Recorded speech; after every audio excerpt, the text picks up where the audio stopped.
Proper story's supposed to start at the beginning. Ain't so simple with this one. Now here's a kid whose whole world got all twisted, leaving him stranded on a rock in the sky.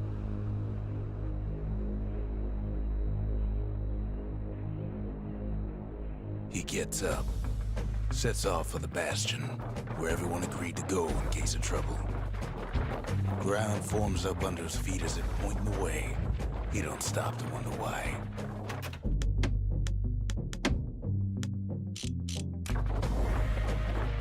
Finds his lifelong friend just lying in the road. Well, it's a touching reunion.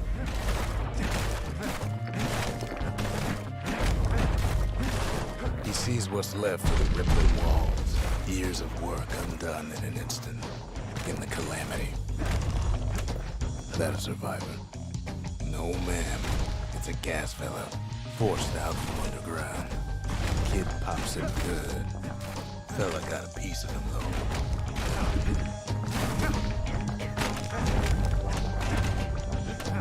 An old repeater falls out of the sky. Ain't a gift from the gods, but it'll have to do.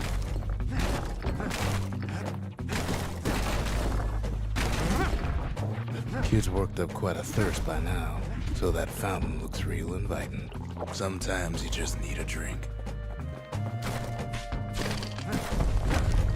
A school of squirts tunnels up around him. Must have fled here from the mines.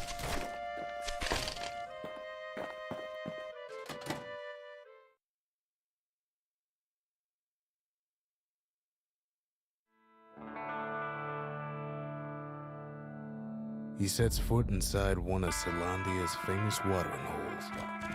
Inside's old Rondi, the bartender. The Calamity got him before his drinking did.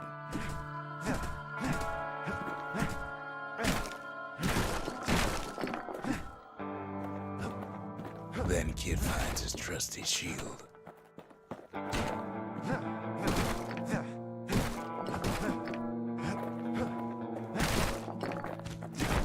Rondi always wanted his ashes scattered here.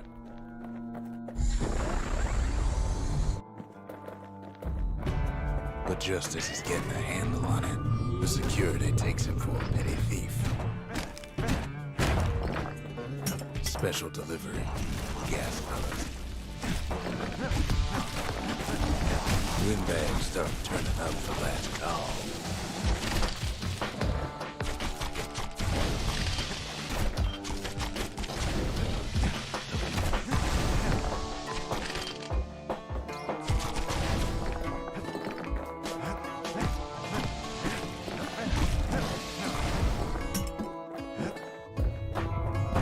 Start coming out of the woodwork.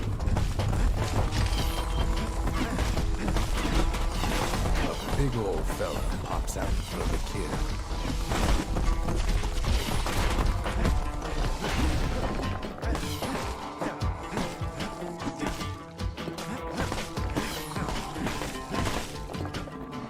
Kid sees the way to the Bastion out the window. It's a bit of a drop.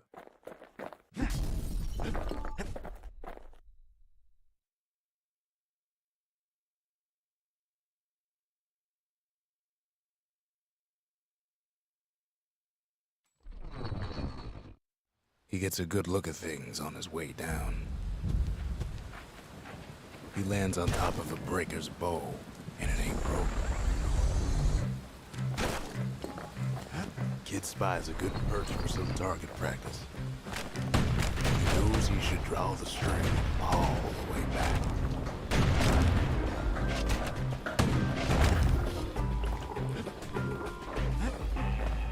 The kid pockets a memento from a breaker. Once the fastest men in the land.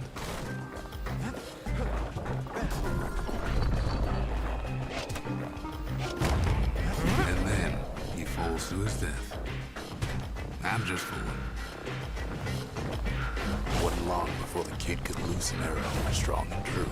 Good news is the emergency defenses still work. Bad news is they're aiming for the kid. Picks up a few pointers from a dusty old toy.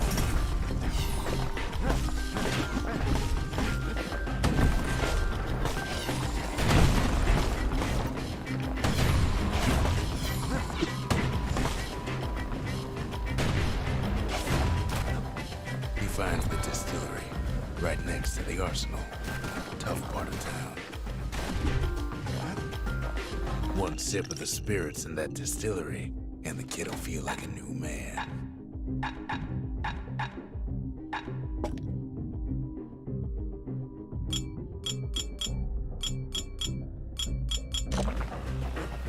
The arsenal's where the kid can pick the best tools for the job.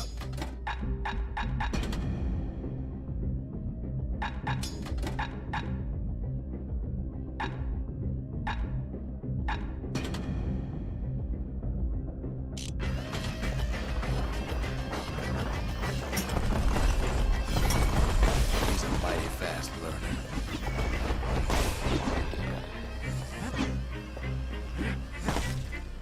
Some of them squirts birthing like crazy in a couple of corn bins.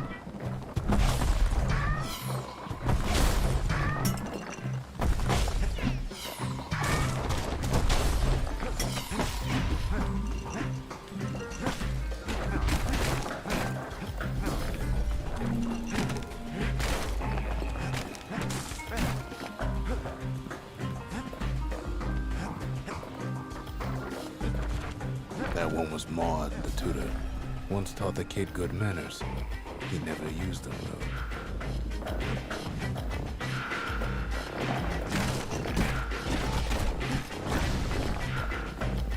An old ferry barge sends the kid on his way.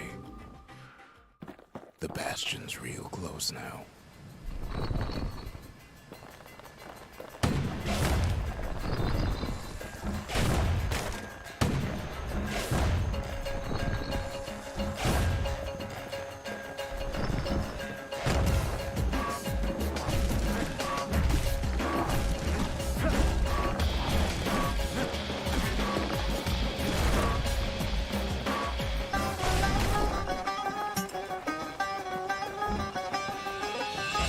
Takes a chunk of alloy. Smell of barley and spoiled blueberries fills the air. Scumbags. Kid maybe shouldn't have done what he just did.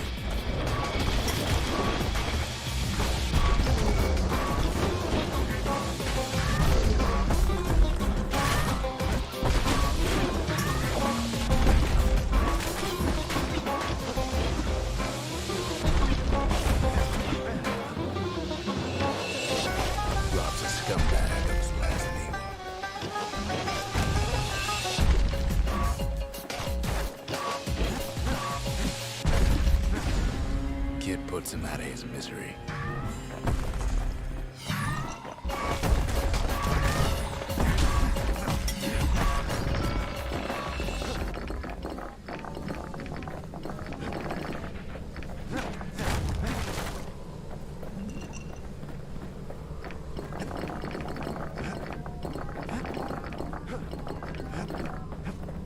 He finds the core to the wharf district. He steals the city's heart. Might as well.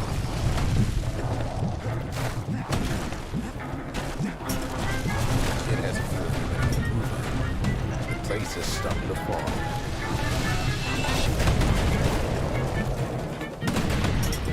Kid just keeps running.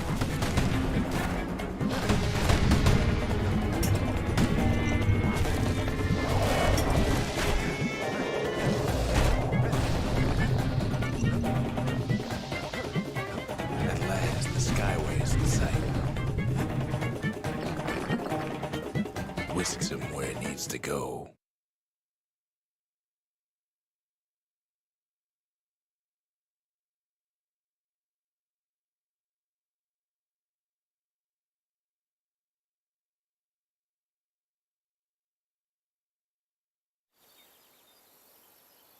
Now the kid sees something stranger still. His mind races. Did anybody else survive? Sure enough, he finds another. He finds me. We talk for a spell. There's a bit of the Bastion's power in that crest, enough to point the way to the cores. All I tell him is to set that core of his on the monument there, then watch.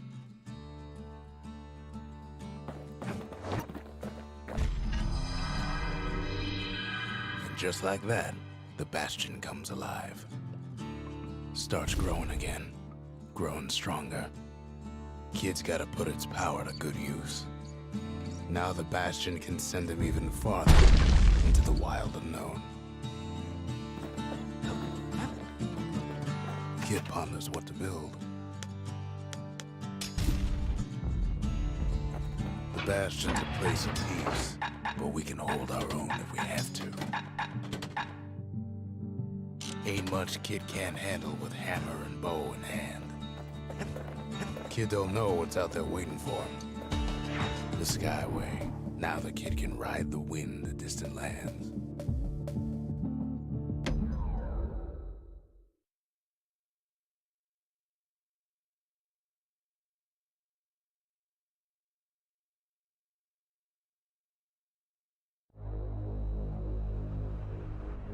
Now he lands at the intersection between bad and wrong. Ought to be a core down one of these twisted streets. But which one? He heads for the squirt steps. Won't be no field trip this time. Kid ain't ever seen an elephant squirt before.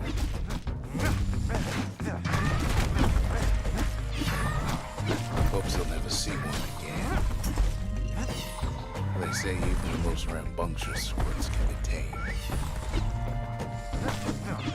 No sign of the core here. At least the Kid got something for his trouble.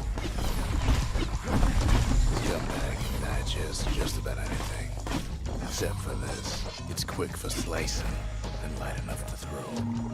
Them squirts just don't know when to quit. Some scumbag still feeding on the city's on trash. And there he is. The oldest scumbag of them all. Gershel. The Calamity ain't done much for Gershel's sunny disposition.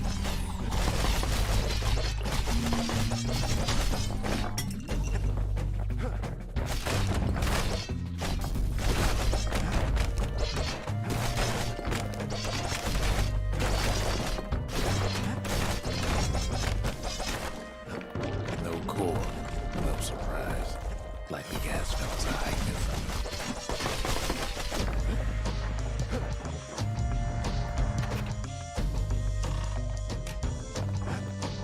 Heads for the east side, where windbags used to keep the local forge. Up north is where the gas fella foreman used to live, tending to his flock. Know why gas fellas don't dress alike? Kid wondering the same thing.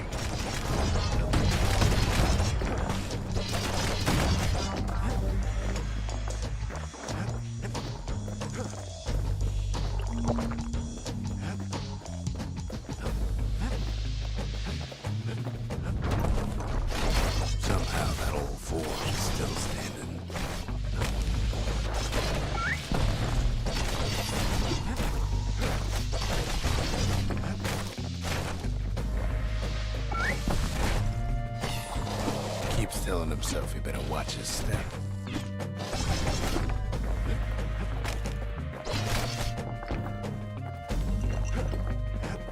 Inside the forge, Kid can fine-tune those instruments of his.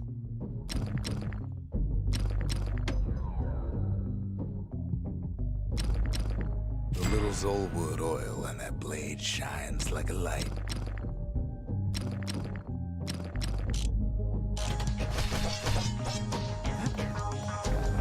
Core ain't here neither, so he's gotta guess again. Never much cared for that big wide grin of his.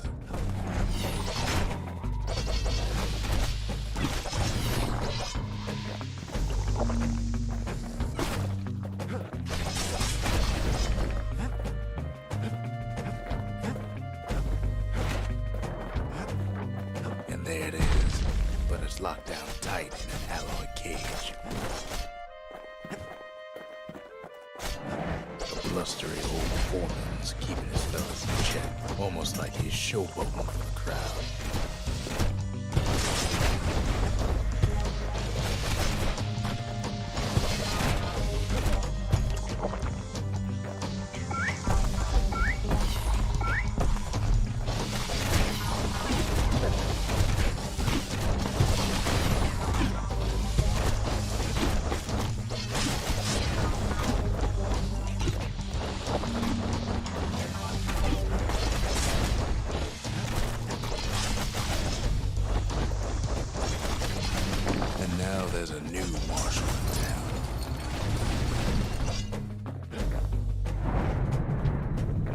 He hears the whole place groan.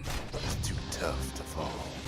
The kid's ready to go, and his ticket out's right where he started.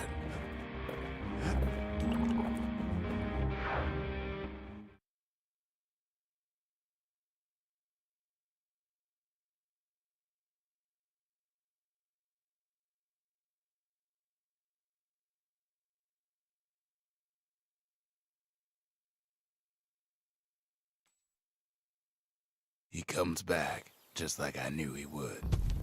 The core hums in his pack. The monument's calling for it.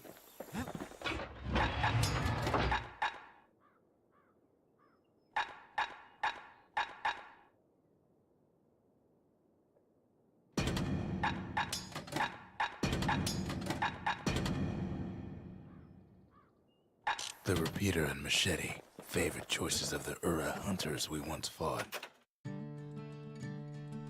The windbags used to be alright, then the Calamity took the floor out from under him.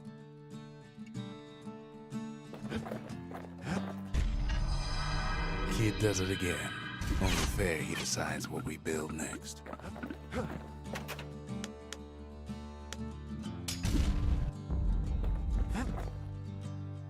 Makes time to sample spirits from my personal supply.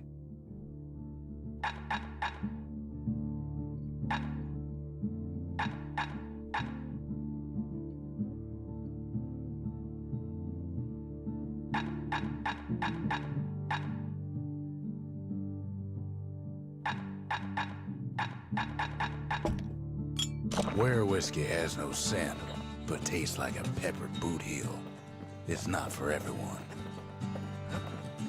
Picked up traces of other cores while the kid was out. The melting pot, place hoarded all sorts of fineries from beyond the boundless sea.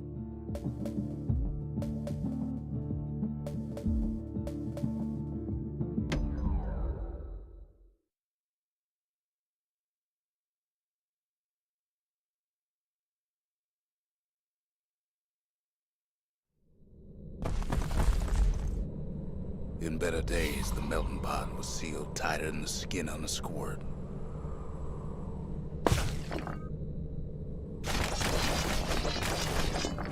Of all the plans to survive the Calamity, it had to be stab weeds.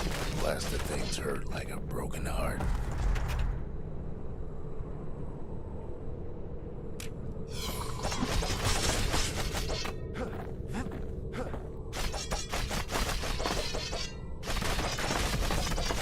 If there's a core, he figures it ought to be deeper down. Core stuck inside one of those fancy cages.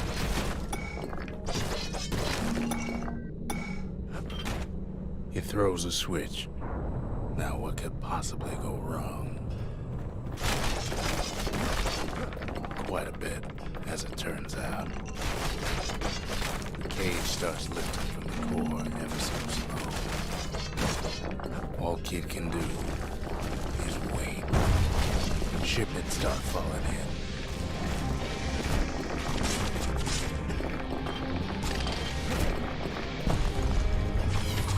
Not every squirt's born bad. Some spring to the kid's defense. Judging by the movement of the cage, it's gonna take a while.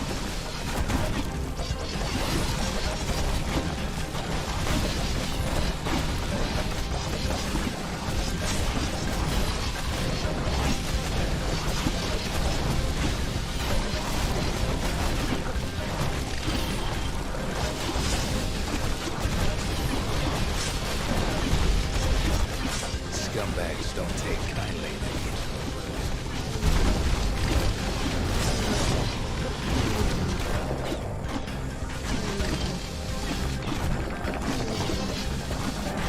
Even some gas fellas take his corner. Where they pop that mean old fork.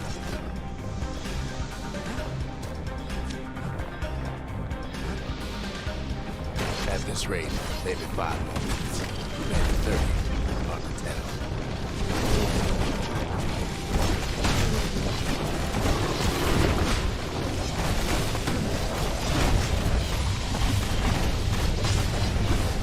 Squirts get real territorial around the core.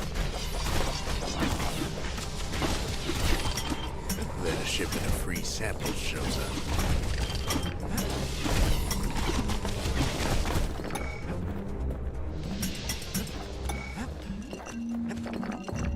It ain't all bad, as the kid finds some spices from the motherland.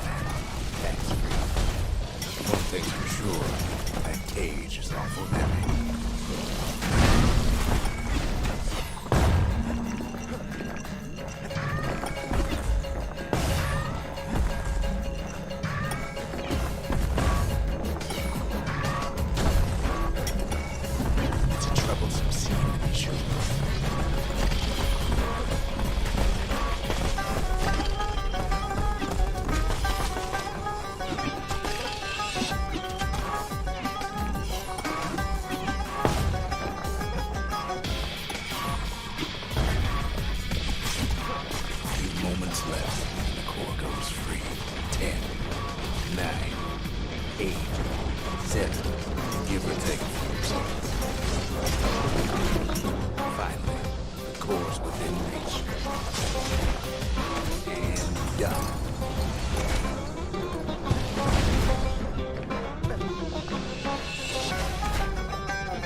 He's got it.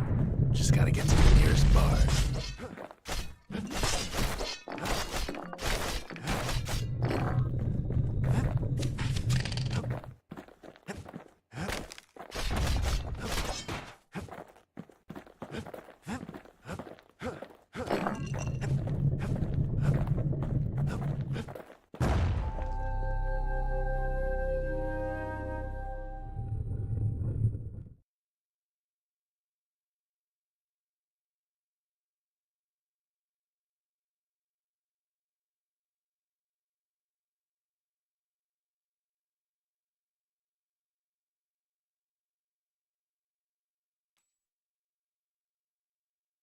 I still remember the look on his face after that one.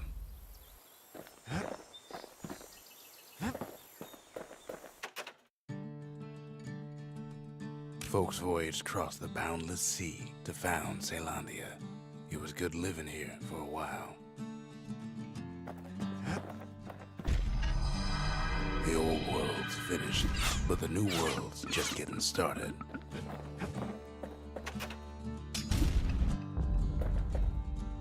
A lot of things need fixing up in this world, and we can start right here.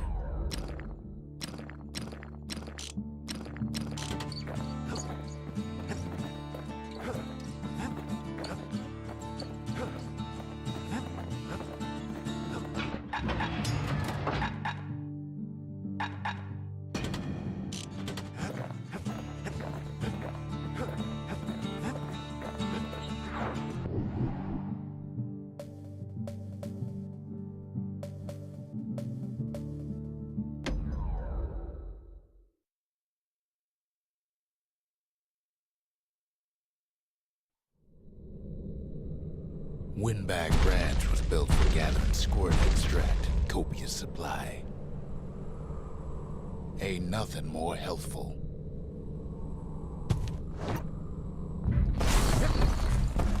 Slippery little devils.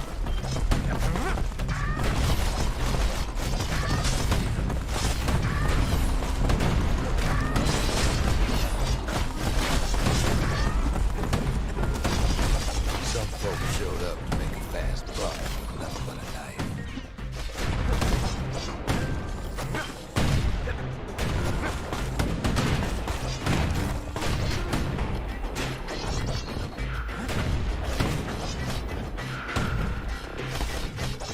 Other folks came to dreaming and throwing irons.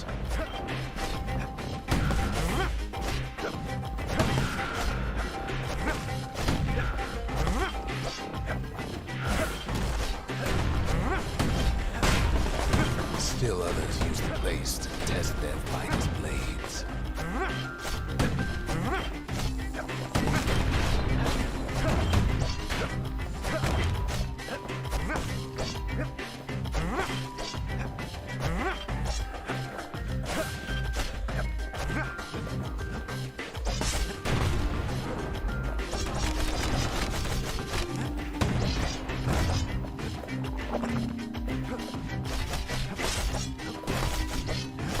place gets awful slick sometimes.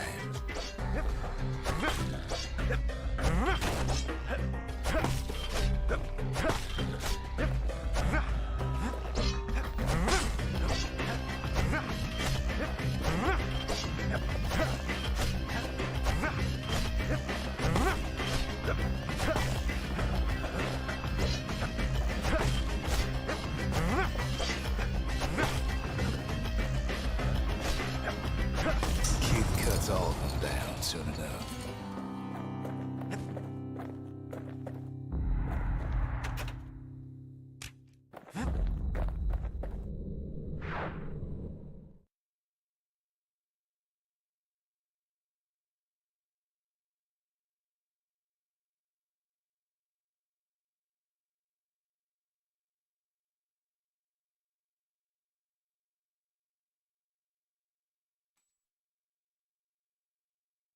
Kid comes back from Windbag Ranch, smelling good and ripe.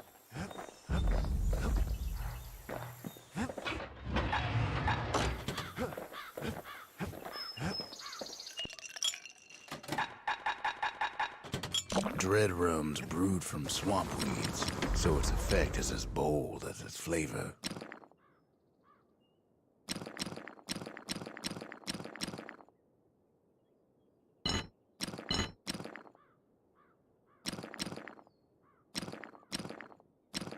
War machetes are so quick, you gotta keep a good grip on them.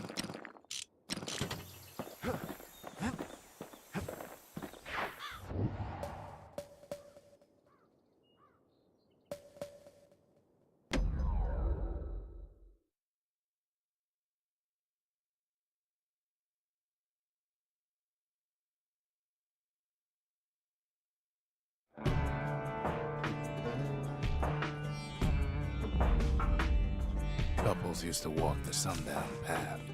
Kid ain't here for pleasure, though.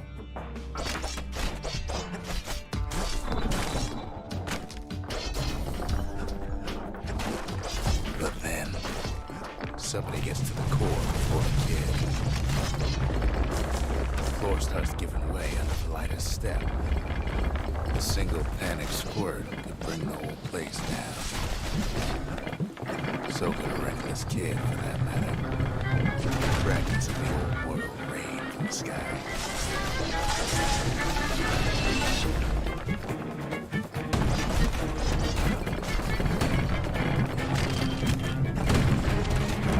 Well, that ain't exactly what the visitors do. It's all fire. See, the path was intended for leisurely strolling and such.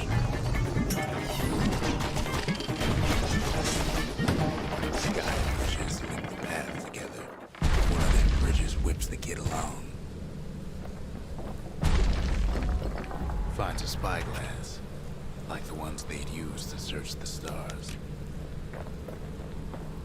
Air travel always was an iffy proposition.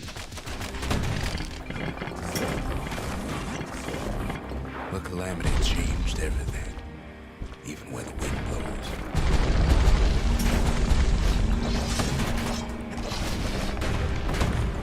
Well, if we mastered the winds in the old days, we can do it again. But the question is, who else could have taken the core? Well, ain't no survivor stole the thing. Scumbag ate it by mistake.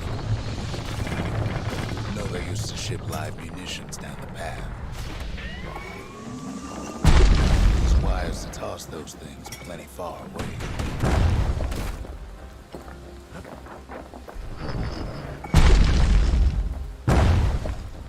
Gas fellas need some shut-eye from time to time. They get real cranky.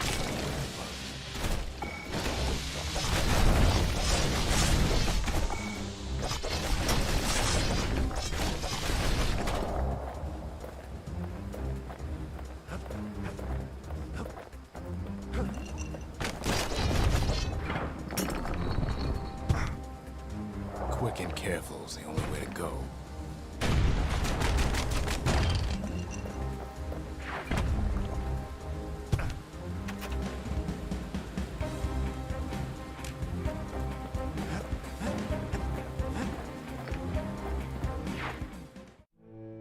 In all his toil, Kid keeps coming back to an overwhelming question. Who else could have survived the Calamity?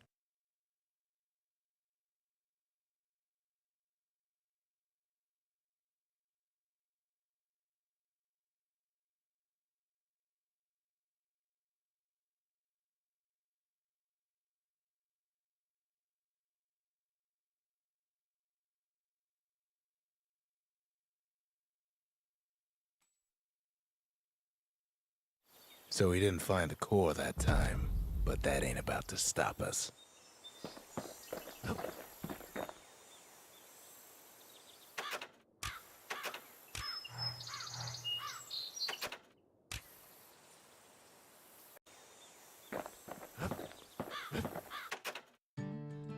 We could always see the stars. We just never could reach them, no matter how high we build.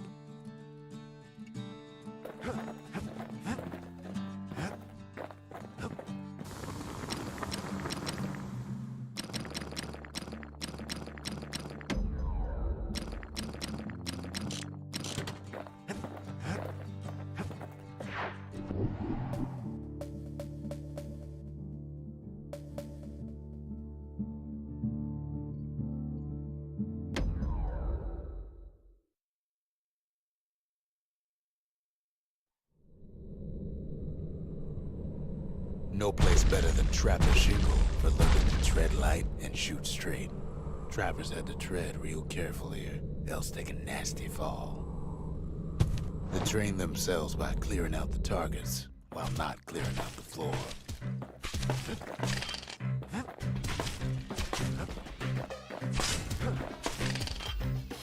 Any good trapper knows never to take a step till the time is right.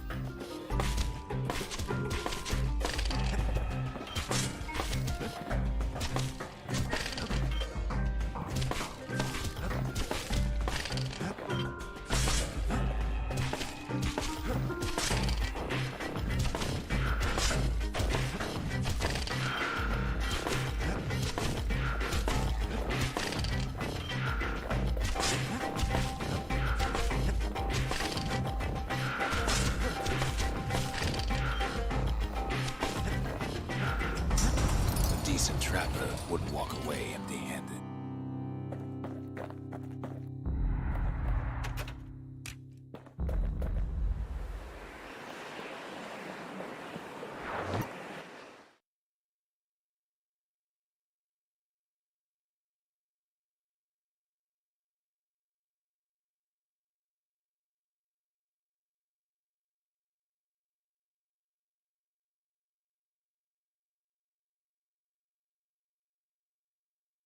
To think a rickety place like the Shingle survived, and so little else did.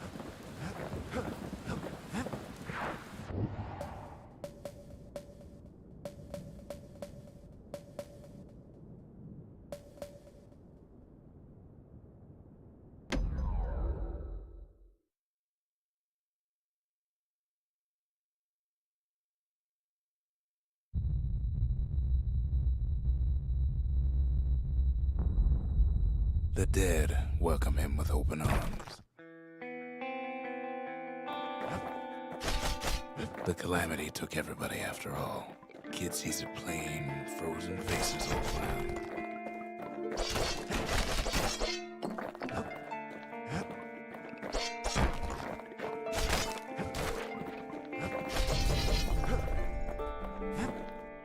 These folks never saw the Calamity coming, but someone did. Someone close. Someone who ain't like Mr. Bentley and his kindly wife. There was someone like him. Kid sees him there again, in the flesh. It's a snag or two trying to get to him. He ain't about to stop, no matter what. He's got so many questions after all.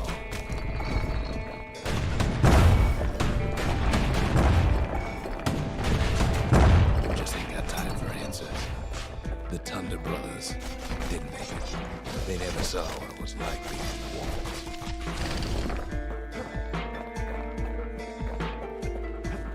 Nordy the bird boy didn't make it. The Jawsons, they didn't make it.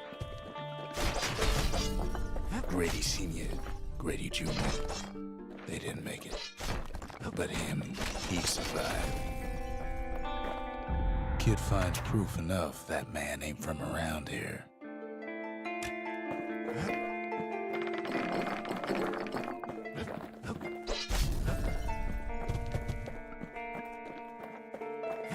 Just think, without that man, we wouldn't be here right now, would we?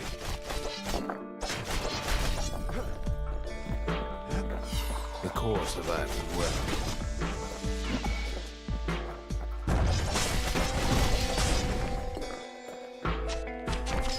Kid does what he has to do.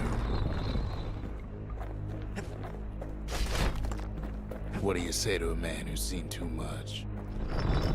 Kid hasn't a clue, but he says this. We have to go. Please.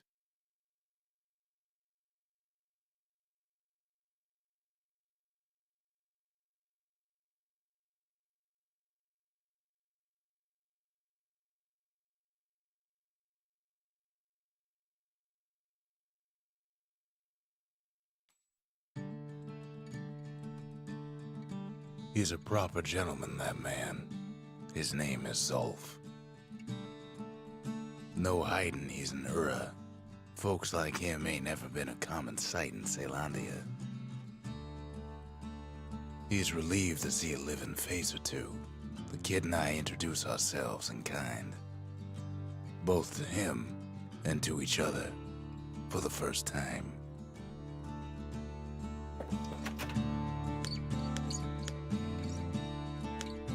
Zolf offers to help me plot the skyways for the kid. At least the Calamity hasn't touched the stars, he says. We fought the Ura decades ago, but that was then. Things are different between us now. He was born in the Tazal terminals. The Ura sent him on a mission of peace to our city, and he's lived here ever since. For Zolf, Caelandia was like his second home. He's real worried about his first home, too.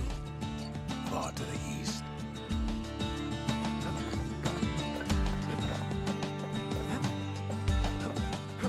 Kid ain't finished here yet.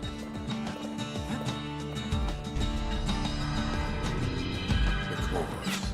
You remember. That's why this place is coming together. That's why things are gonna be alright. Well, look what we have here.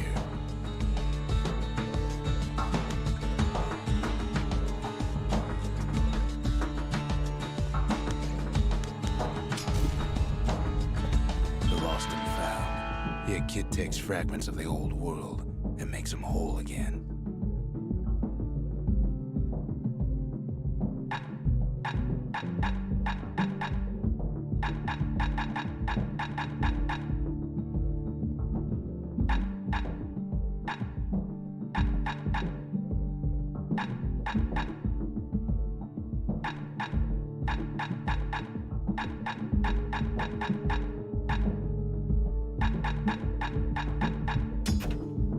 Takes us some fragments, and the Bastion makes it good as new.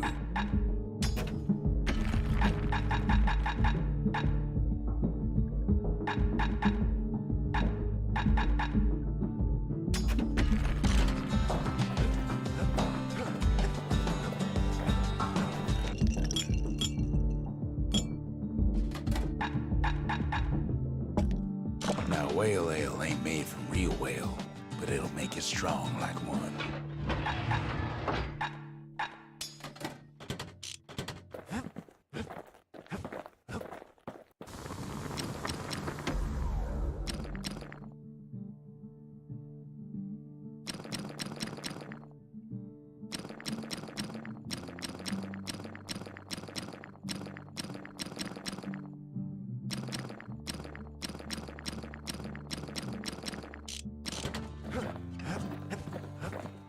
We tracked down a couple more cores near the edge of the city.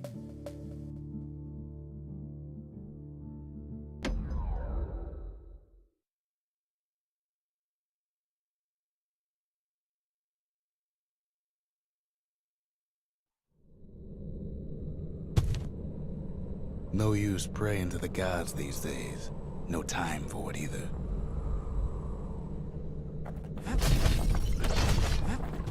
Pith Orchard. Place is a dead end in more ways than one. Folks used to make pilgrimage here to pay their respects to Pith, the bull. Well, the gods are long gone now, and the orchard core is long gone too. Pith stood for something once. Something real. In time, though, the bull stopped being a symbol and started being decoration. He couldn't even save his loyal subjects.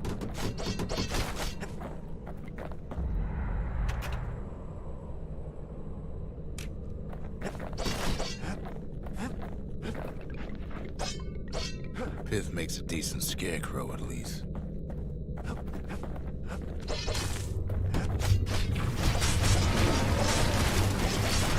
Bet Pith lights up like a rodeo.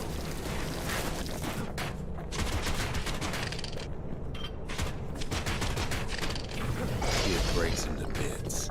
Must have been guarding that shrine. So what'll it be? Invoke the gods, or tell them off?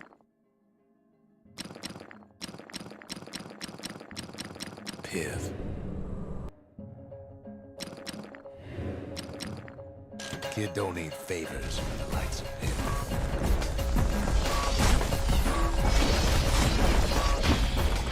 If the gods are alive, they must be plenty sore.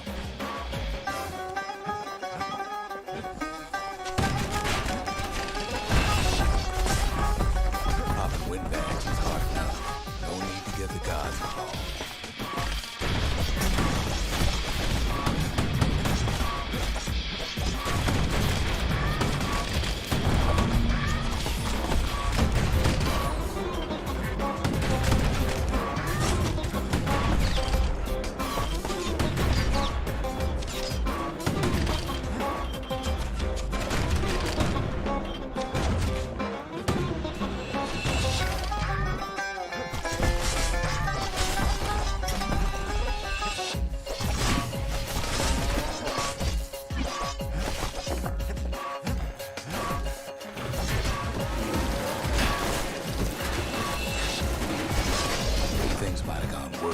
Tampered with that shrine.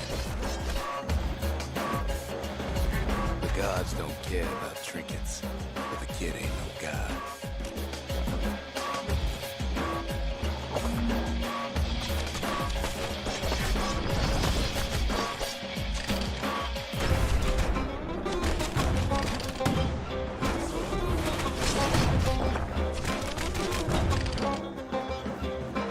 Kid ain't found the core.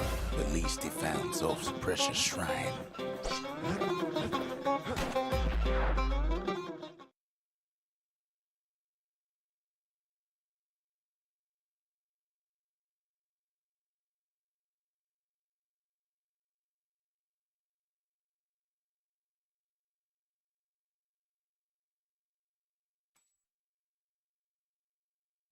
Now we can build a shrine of our own, though I got some alternatives in mind. Zolf doesn't touch the thing. Says the god of commotion is no children's toy. The Ura feared the gods. We turned them into toys, put their faces on our walls.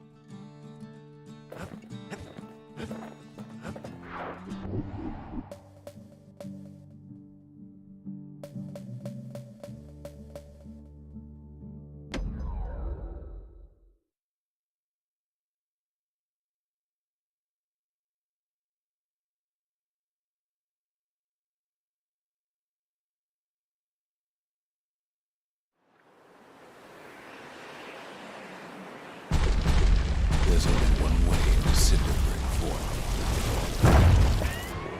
The hard way. Sure, the city marshals may be gone, but now the force crawling with bags.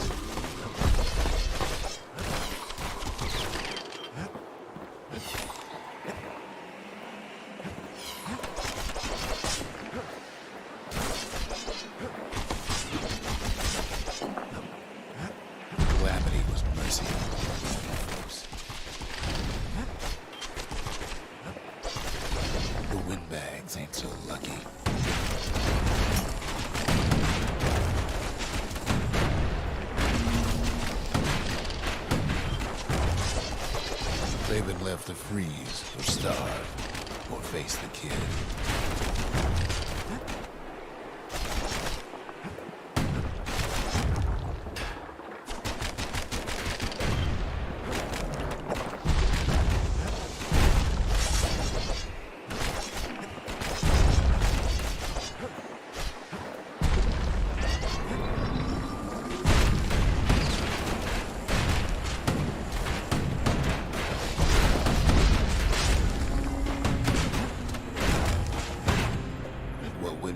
Young and old keep fighting for the fort.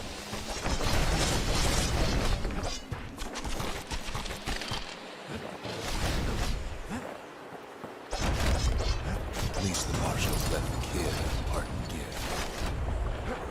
Something the windbags just can't handle. Something that'll punch clean through their greasy hides.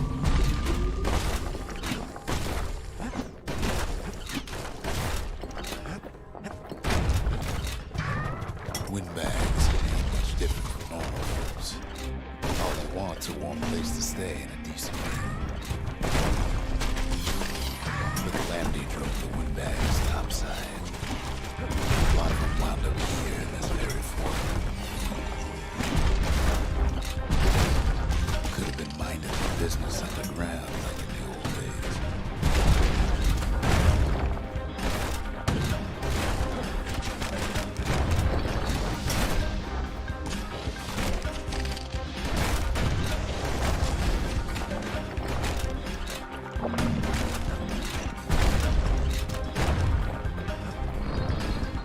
Windbags can't use the marshal supplies, but the kid sure can.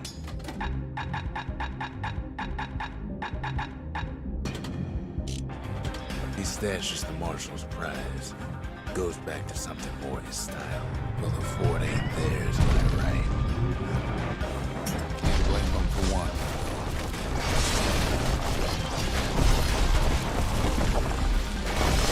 So many of those sorry things rolled up inside that old fort.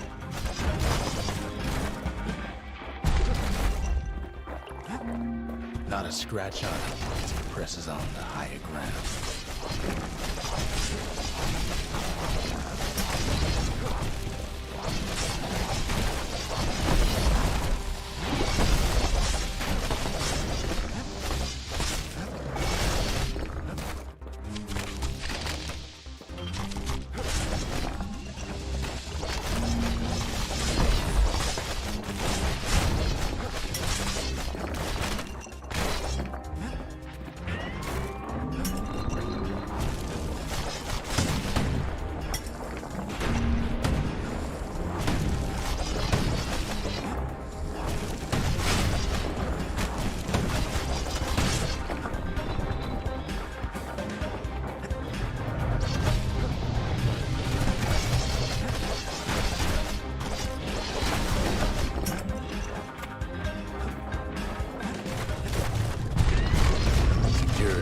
Gone haywire. Windbags dumped on the works.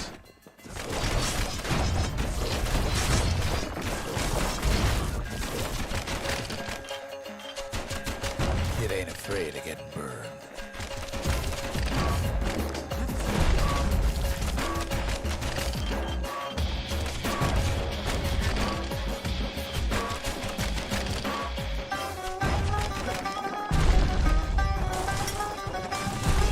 Trap the kid in the middle of the fort parade grounds.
getting a marshal's badge, but not like this.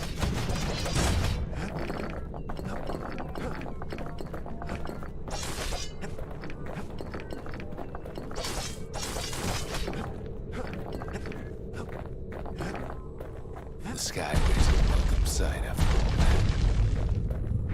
And now ain't nothing left for nobody down at Cinderbrick Fort.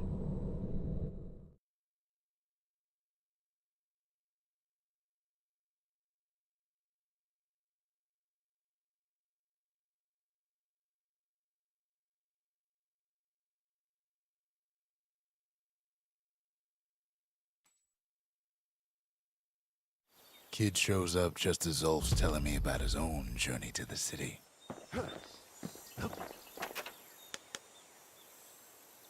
The marshals seem like good men, he says. They treated him with dignity. Zulf brought his antique smoking pipe all the way from the terminals. Seems the only thing the Calamity saved for Zulf was his smoking pipe. Poor kid collapses after just one drag.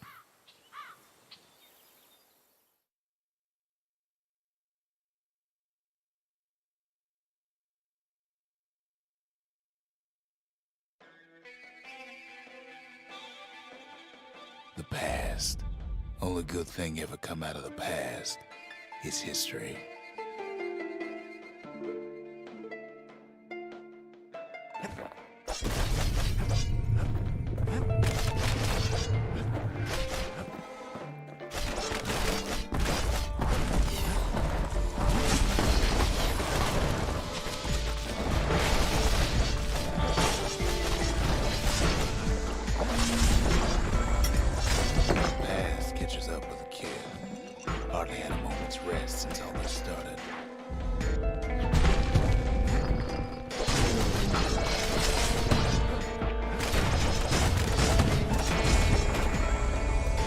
Fair to say he's led a hard life. Supposing what he says in his sleep ain't no lie.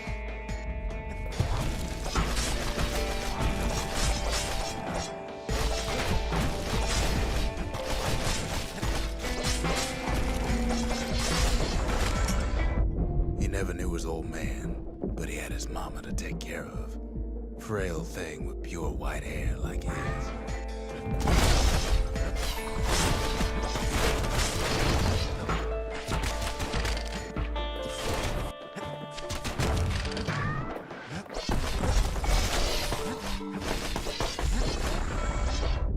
Having his mama's hair did the kid no favors while he was growing up, but he learned to hold his own out there.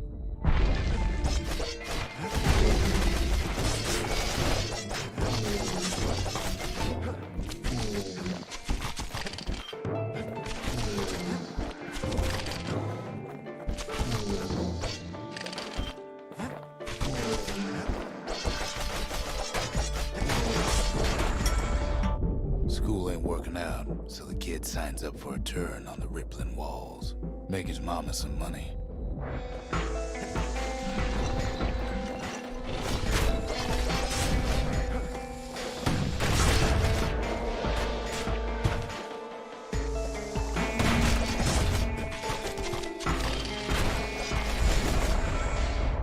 Thanks to folks like the kid, the walls kept Ceylondia safe from whatever's out there.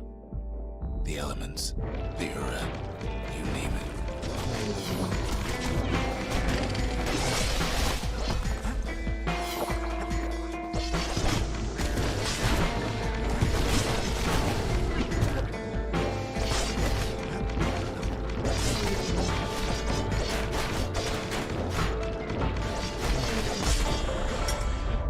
Once the kid done his time, he hurried on home.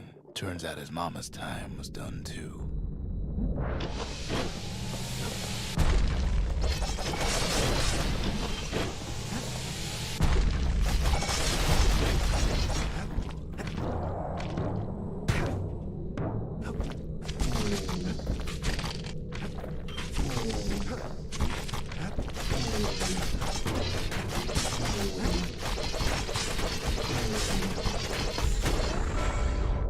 The city had nothing for him. The money he'd been sending home was nowhere to be found either. What was I saying? Anyway.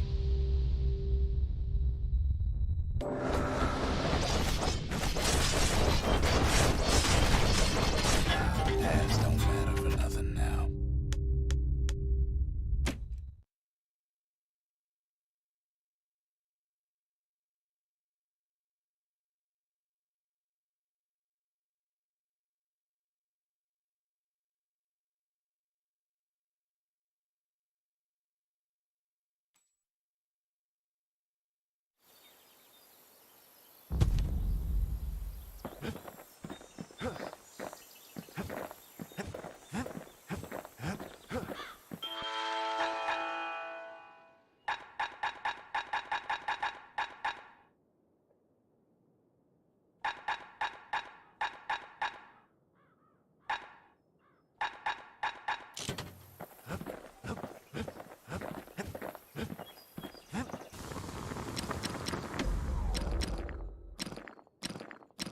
Points just don't get any sharper than that.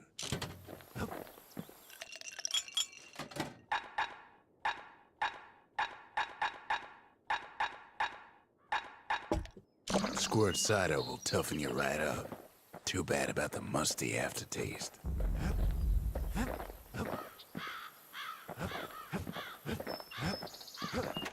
Even since the Ura surrendered to us, the marshals kept a wary eye on him. Zolf's travels ain't much compared to what the kids had to go through for all this.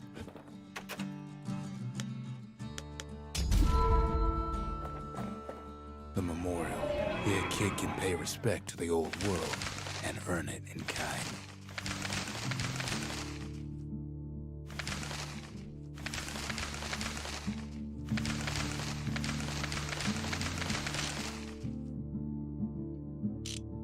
The valediction. Just another one of my sketches. Nothing more. Words can't express what happened, but they're all I got.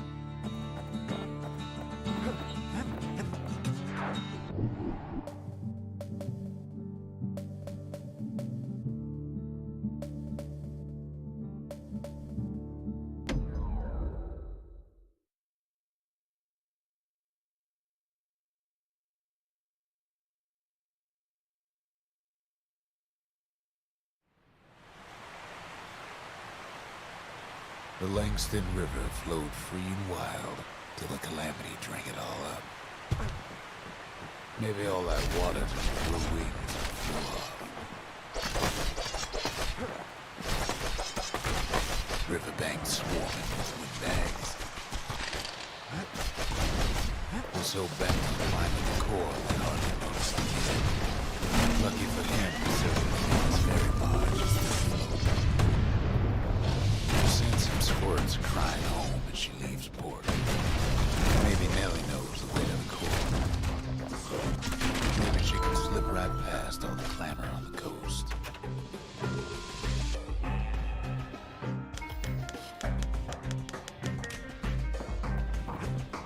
Or maybe not.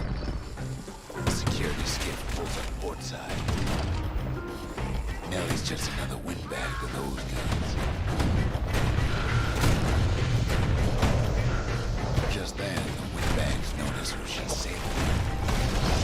They're pretty steamed about what happened at Singapore.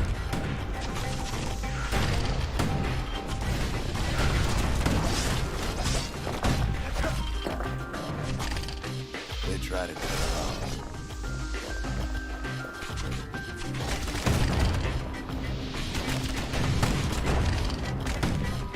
They try to slow her down.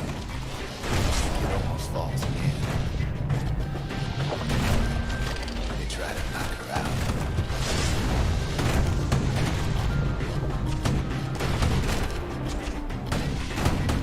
Well, weeping Nellie tries harder. Try as she might, she hits a snag. Kid's gotta help her get untangled. Favors for favors.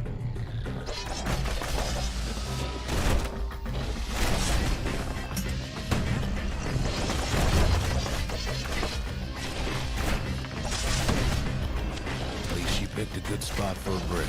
There's the cores right there.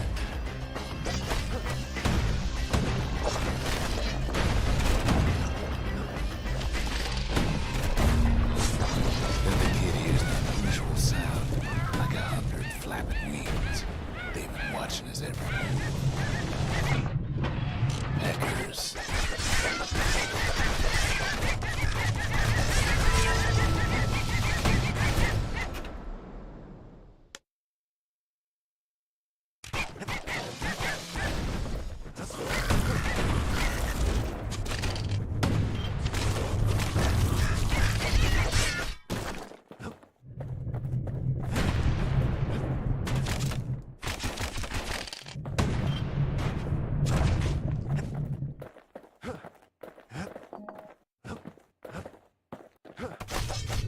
They had their own eyes on the core. But why? Well, kid ain't got time to think it over just yet. He finds Ruth and Nellie raring to go. Turns out she's got a special surprise for when the waters get rough.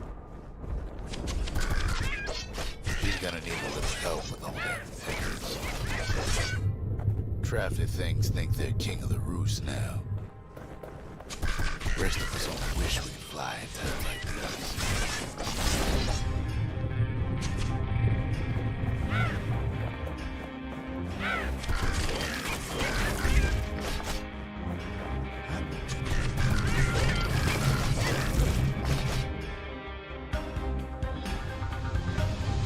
Security skips keep on coming starboard side.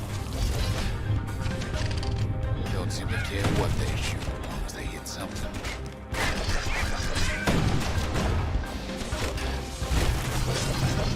He takes a hard hit, but he ain't finished.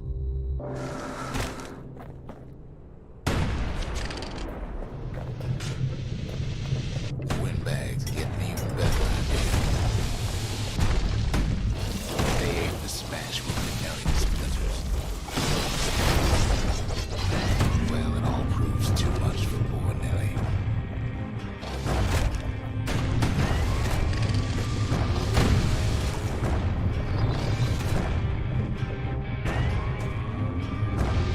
She's just gotta make one last stop.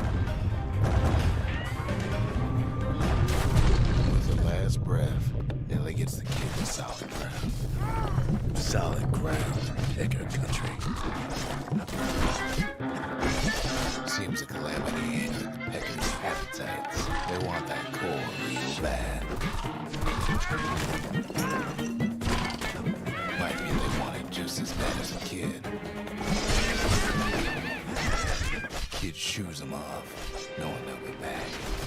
Know how many times kid nearly fell off the barge back there? 4 times.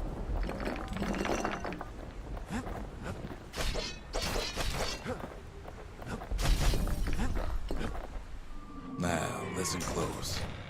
You should remember this next part.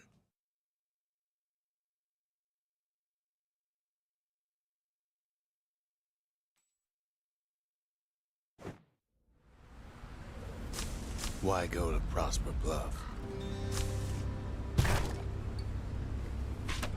Used to take an enterprising man or a plain old fool to venture out that far. The city was the most beautiful place in the world. We all knew that.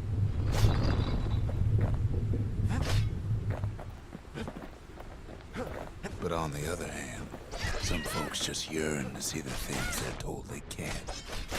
And that's why you go to Prosper Bluff, ain't it?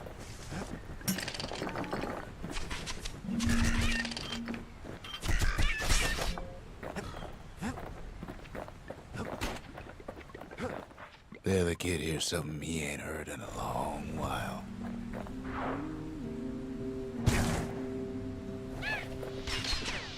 How's it go again?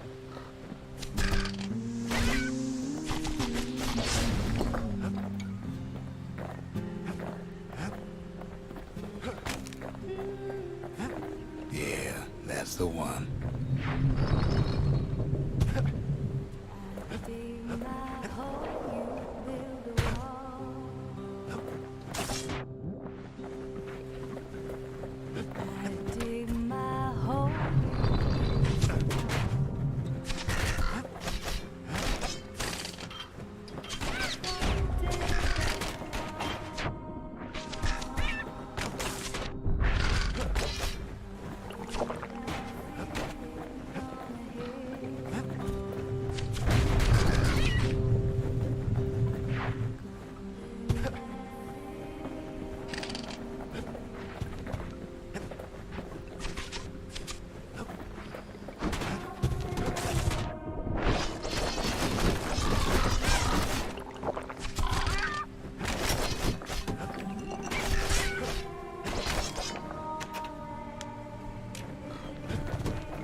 till it's done.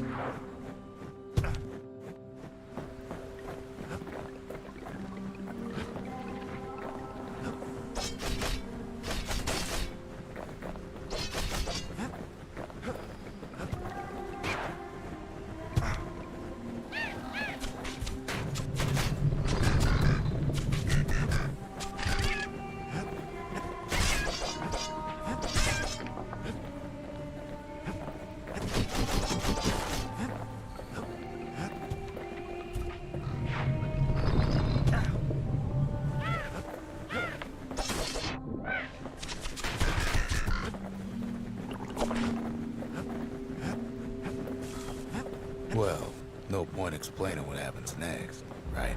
Suffice it to say, kid ain't coming home empty-handed. And besides, it's like the song goes.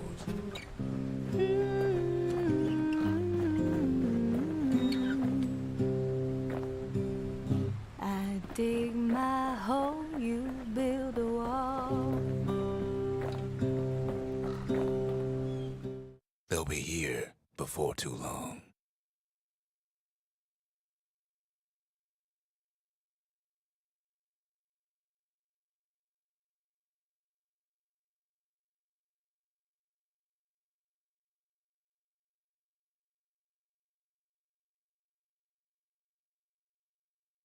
We darn near celebrated when the kid got back, didn't we? Zolf never thought he'd see a fellow her again. We become fast friends. Calamity has that effect on people. But there was more to be done. There was one last core to find.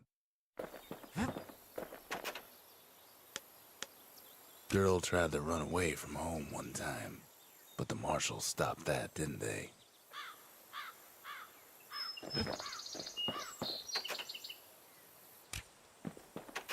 A scientific journal written in Zolf's native tongue.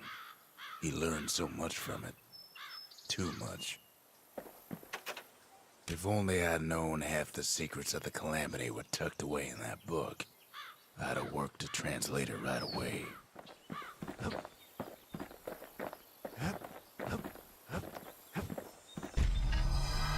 Kid's surprised when I tell him there's only one core left. I shouldn't have believed it either.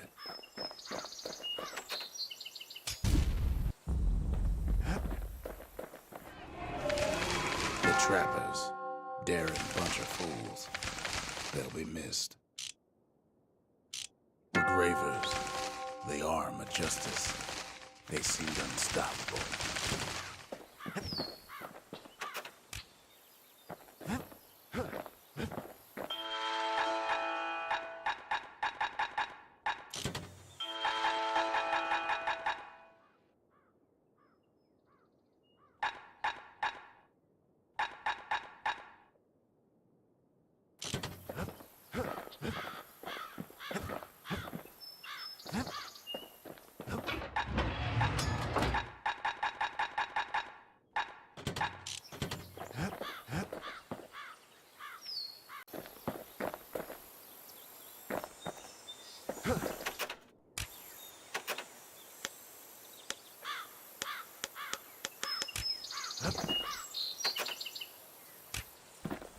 A scientific journal written in Zolf's native tongue.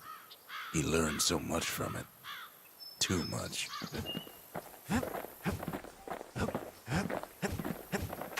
If only I'd known half the secrets of the Calamity were tucked away in that book, I'd have worked to translate it right away. Kid's surprised when I tell him there's only one core left. I shouldn't have believed it either. The trappers, Darren bunch of fools. They'll be missed. The gravers, the arm of justice. They seemed unstoppable. We tracked the final core beyond the city to the wilds.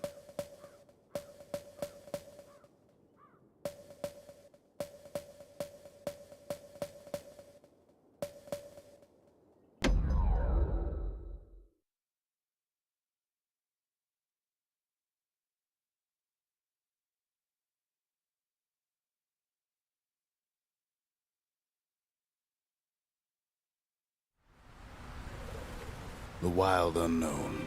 Place can eat a man alive.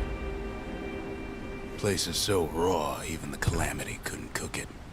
Not all of it. You know what's better than having a slinger pistol in a fight? Having two. Savage things lurking at every turn. Kiss faster than a slinger with those guns.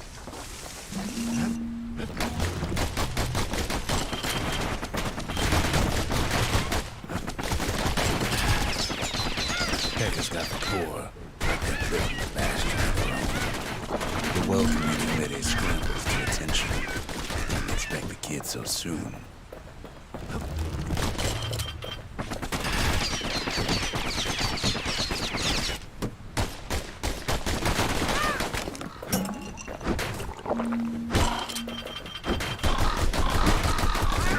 They shouldn't have let their guard down. Getting that core was one thing. Getting out's gonna be another. He digs his way out of the clearing, but the wilds won't let him go without a fight. Wallflowers survive the Calamity.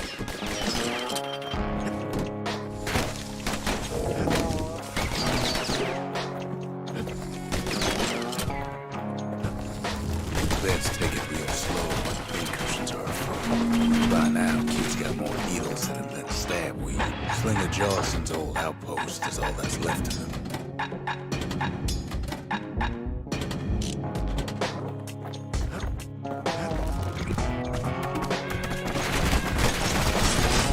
Kid learns the hard way not to touch those things.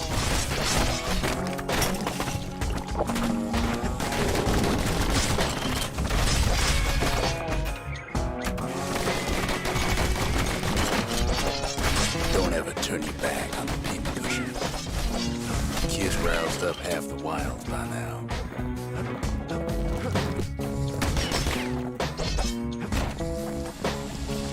A handful of windbag shipments made it out this far.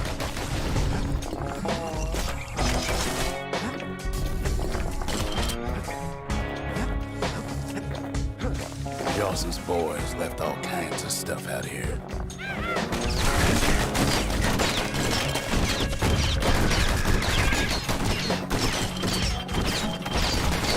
He gets the feeling he's being watched. Not by me, by a lunkhead. Lunkheads ain't fun than two-legged animals. Hit him anywhere but the hindquarters and you only make him mad. The Calamity must have scrambled their eggs. The wilds already reclaimed this place.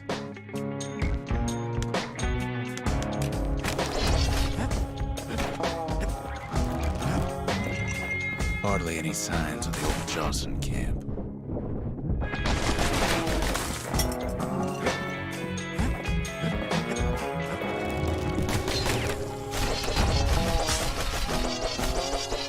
He's anxious to get back.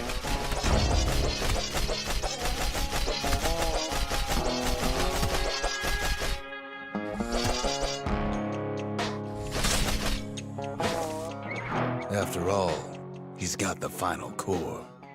His journey's over, right? Well, no, it ain't. Not by a long shot.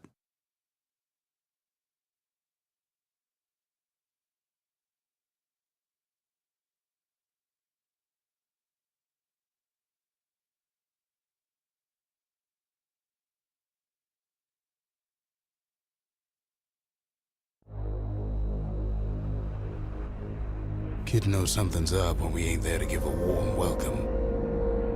See, Zolf and I were just wrapping up a heated discussion. Zolf can barely muster the words. The Calamity failed, he says, but I will not. And with that, Zolf leaves us here, alone.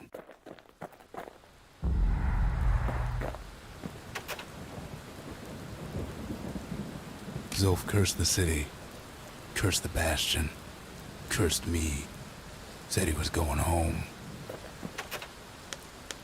When Zolf got through reading that journal, he just snapped. Started smashing up the monument till I tried to stop him. Zolf banged up the monument pretty bad. But there's a way to put her back together. The shards.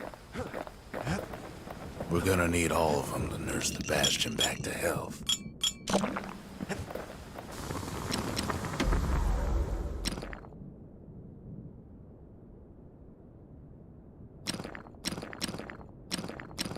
Takes a lot of moving pieces to make a dependable sidearm.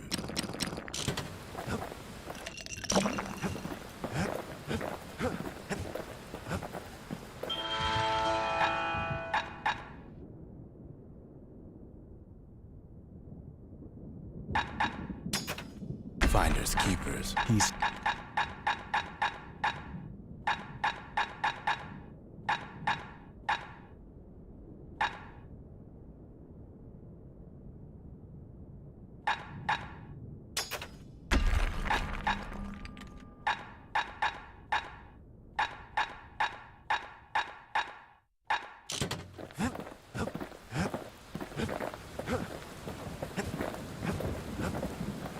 The city brought the shards to the Wilds.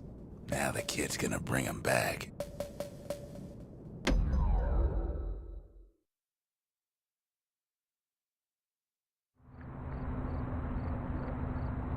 You have to think fast to survive the Wilds.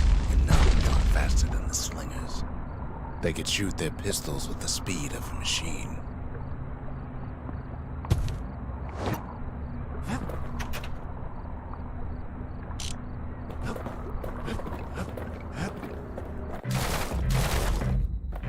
They knew just when to start shooting and when to stop.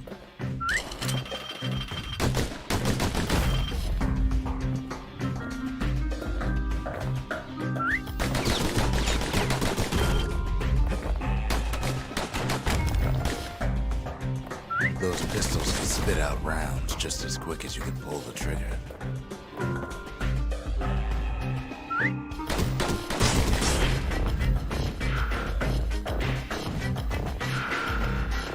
Learning to hold your fire can be its own challenge.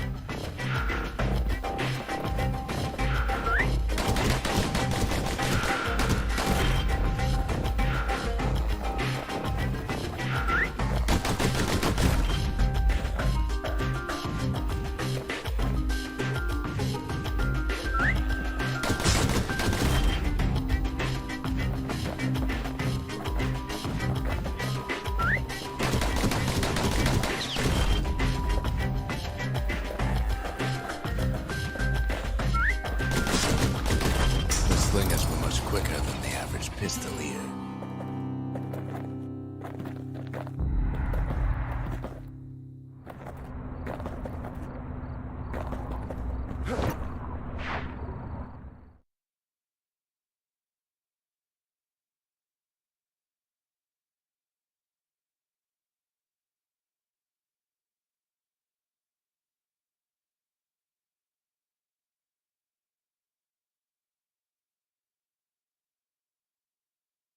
Well, even the slingers weren't quick enough to escape the Calamity.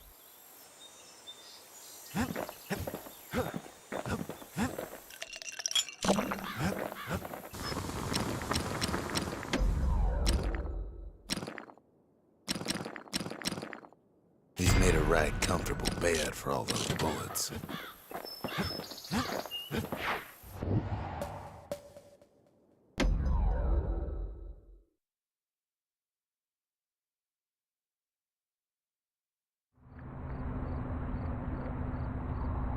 After Zolf's little episode, Kid sets off in search of shards.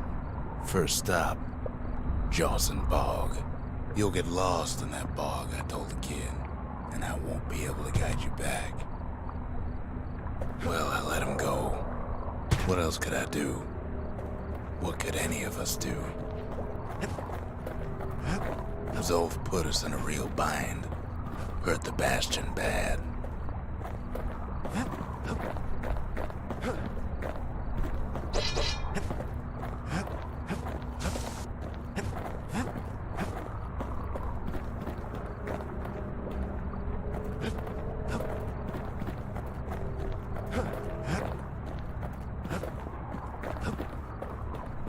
But the shards can make it better. They're like smaller doses of the core's medicine.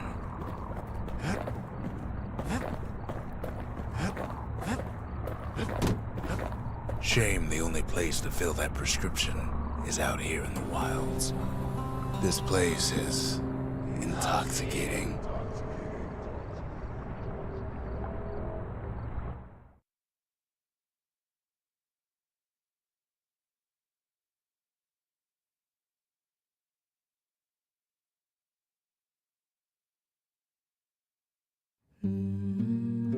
Don't know where he's gone. Might be gone for good, for all I know.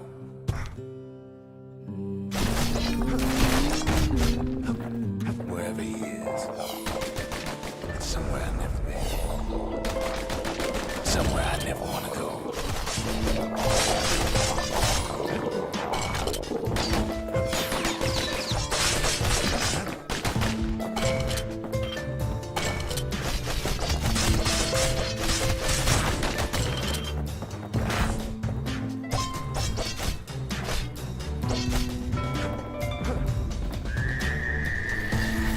Dead welcome him with open arms. It pops up.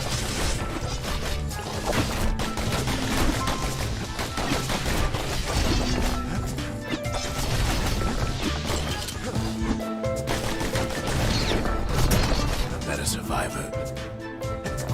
No, ma'am. It's a lonesome ghost of a gas fella.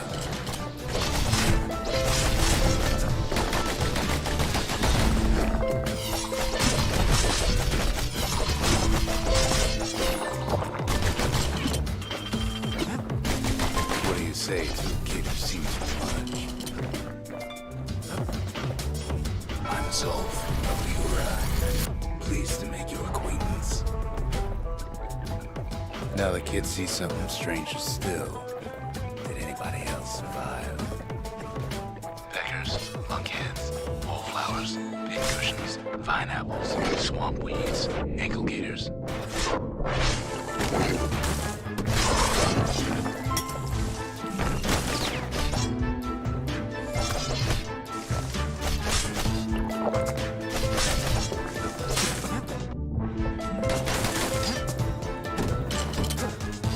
Now the Bastion can send me even farther into the wild. Kid sets foot inside one of Calamy's famous watering holes.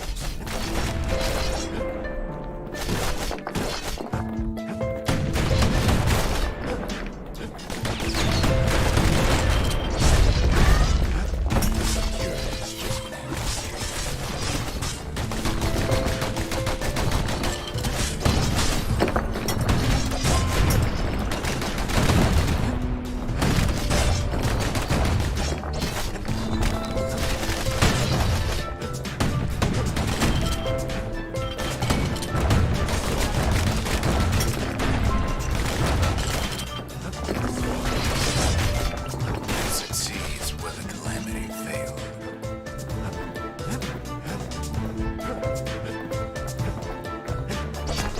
Would you look at what he did to poor old Ronde the bartender? Proper story is supposed to start at the beginning. It's so simple with this one. Now here's a kid whose whole world's alright, snoozing there on a rock in the sky.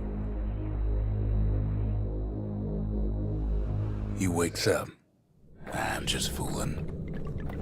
He sees what's left of the rippling walls. Years of work undone in an instant. He sees what's left of Pith, the bull. The gods, they're all undone. He sees what's left of his lifelong friend. His friend, he's come undone too.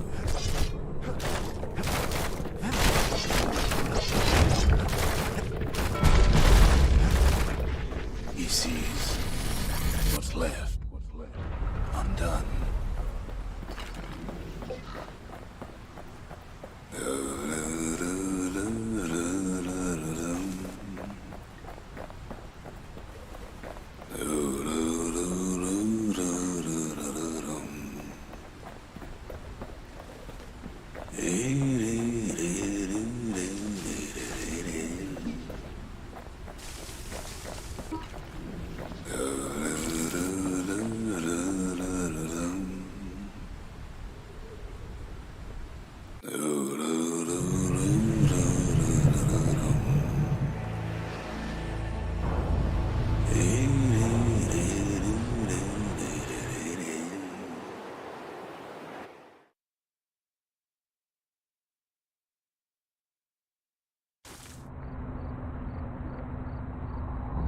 thought we'd lost him, but he finally comes to.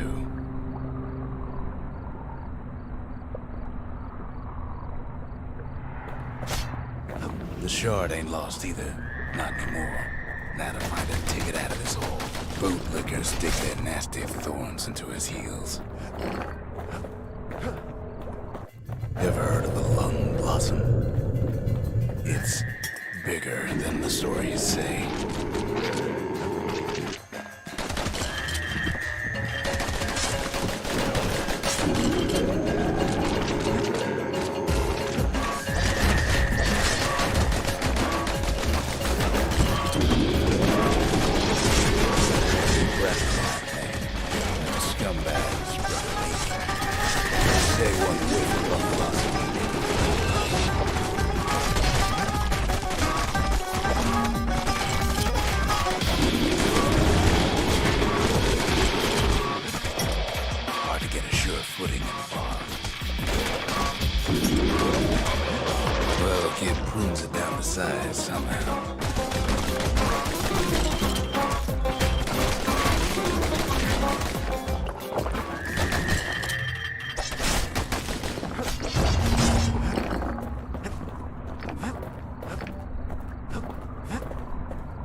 Mother only knows what happened in the bog.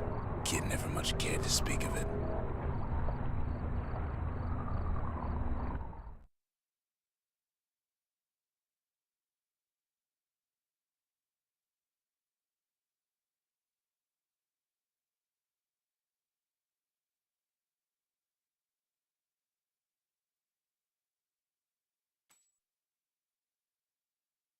A shard is like a poor man's core, but beggars can't be choosers. That's it. A few more shards like that, and we'll be back in business. A single shard can breathe new life into this place. The shard's got enough juice to spruce up any of these places.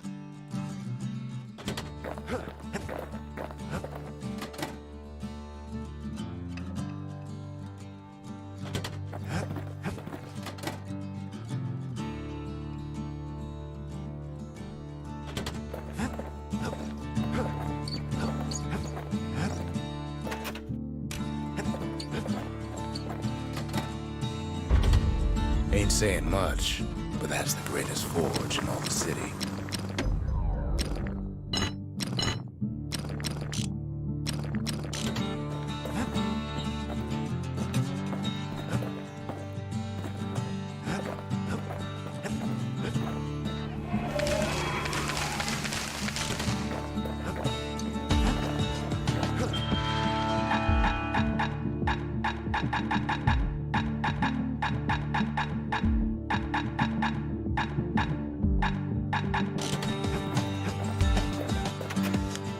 Most of the Ura never got a taste of Ceylondia's fine goods, unless they were born and raised in the city like Zia here. The city tried to use the shards to stake out the wilds. So much for that plan.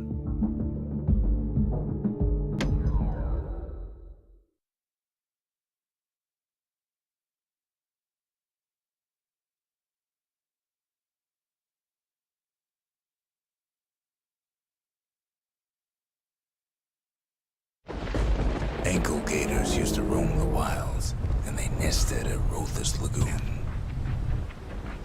Many a tale folks used to scare their children straight originated here.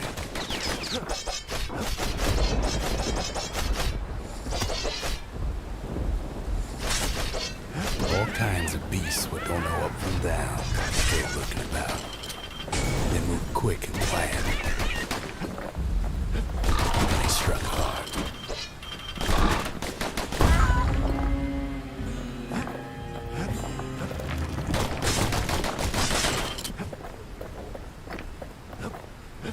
Even the brushers learned to fear this place.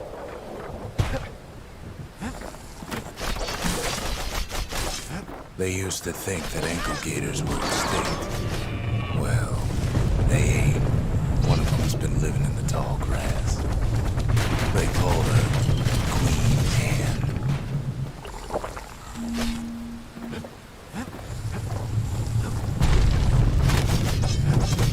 Turns out Queen Anne got a hold of a shard. Ankle gators love shiny things.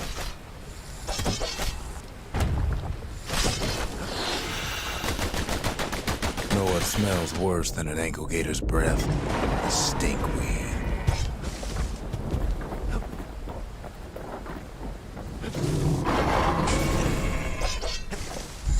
Brushers use their pikes to keep their distance around here.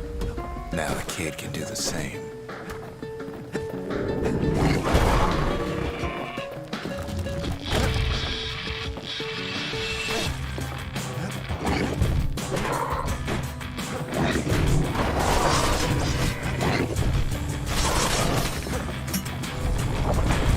Sharp sticks make Queen Anne nervous, so she backs off a bit. Those pin cushions have been living off the ankle gator scraps.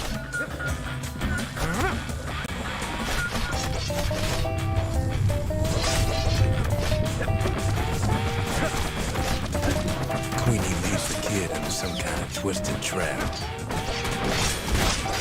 One bad step in that tall grass and he's Queen Anne's lunch.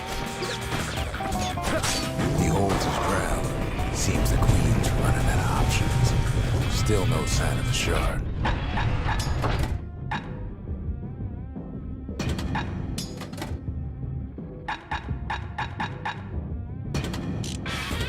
Well, the brusher's way ain't really his style. The closer you get to an ankle gator's lair, the thicker the tall grass grows. The kid's gotta make a run for it. Those leaping lunkheads don't like Queen Anne any better than the kid.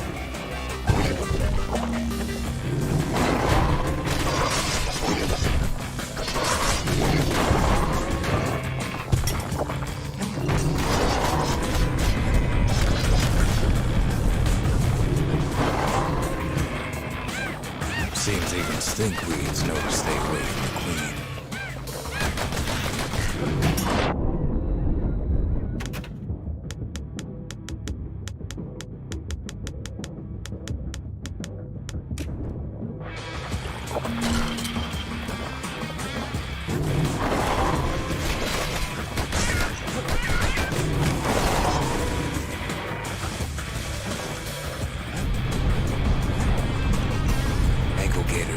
Care for their young. That's why there ain't many around. Wanna know how to find an ankle gator lair? They use a kid as bait.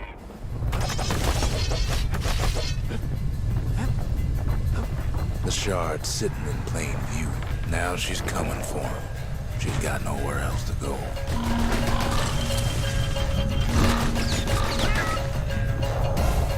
They say if you run across an ankle gator, you better keep running.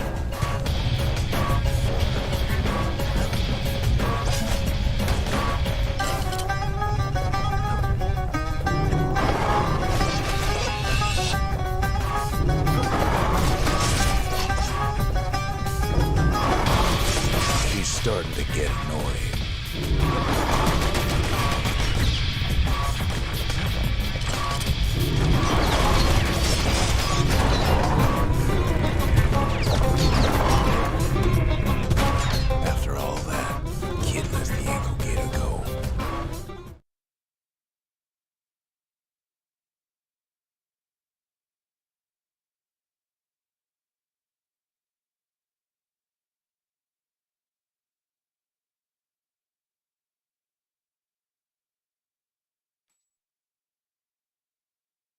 Hope Queen Anne don't mind us borrowing from her treasury. Still no mail. Go figure. All that trouble for a single shard. But you know what? It was worth it.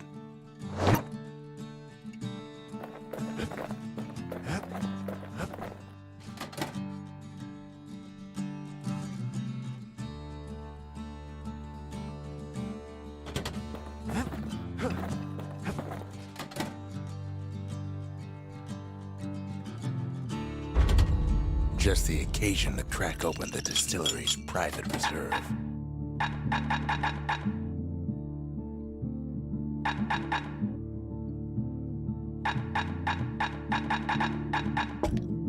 If you're feeling low, count on the buttery flavor of our own Bastion bourbon.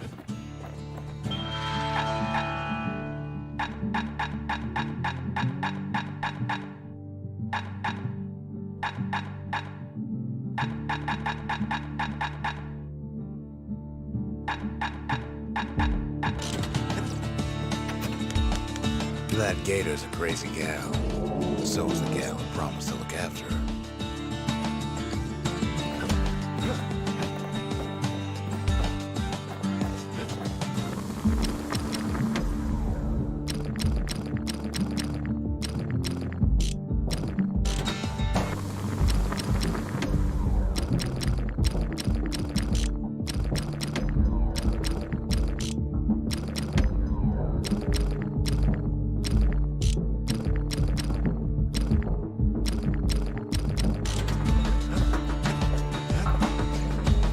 The next shard should be farther out there in the wilds.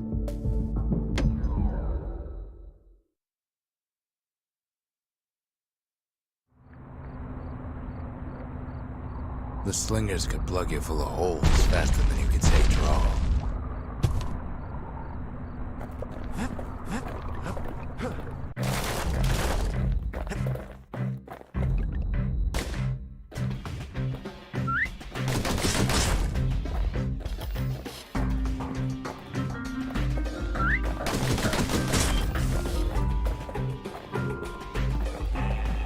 The slingers like to hit each other out using customized pistols.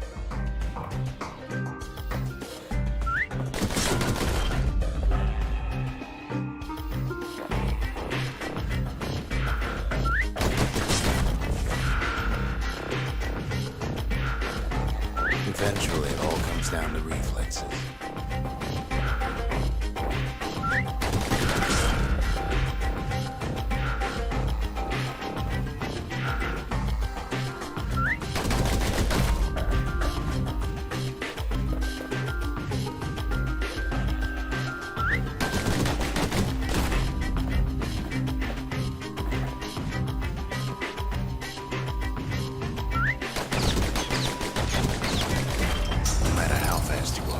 You can always get faster.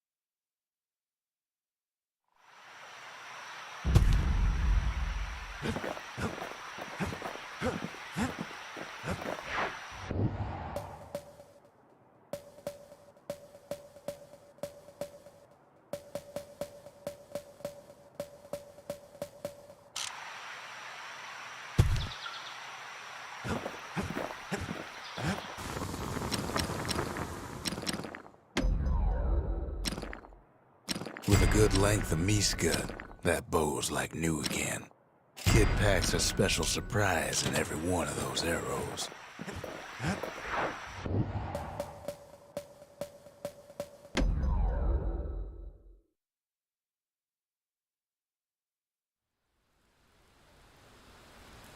The breakers used to come here for target practice. Used to play a little game. See who could bust the most targets in the fewest shots. He's focused, he's armed, and he's off.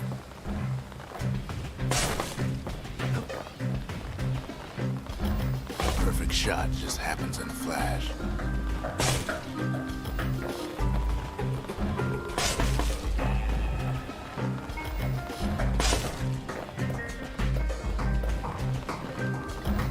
Puts on the right solid performance.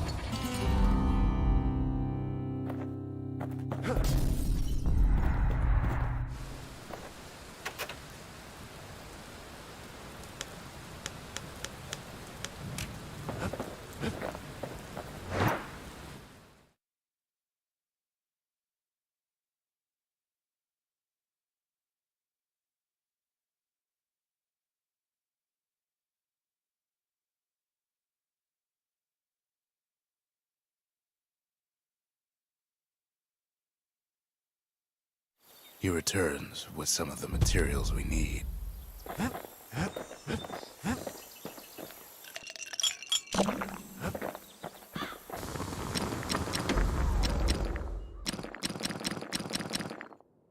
His bow's looking lean and mean like a prize fighter.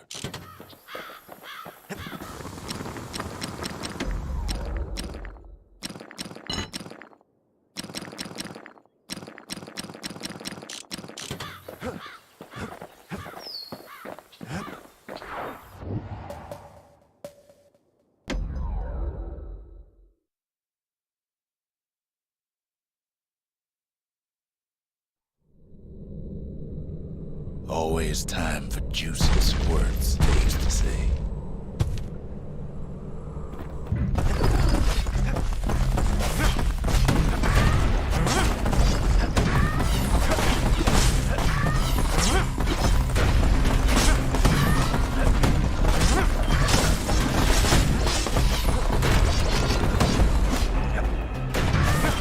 At least the little fellas can't feel a thing.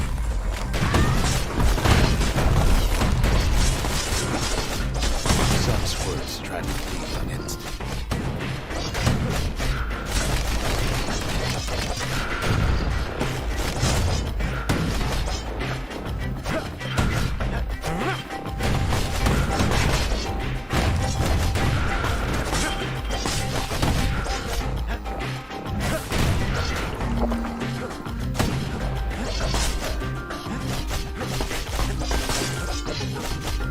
Best to put them away first, before they rile up the others.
The city's unwanted things all met their end in the yard.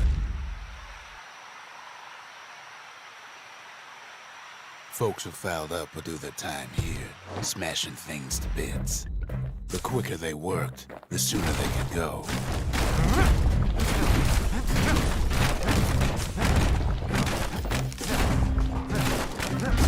Folks learned to plant their feet and put their backs into it.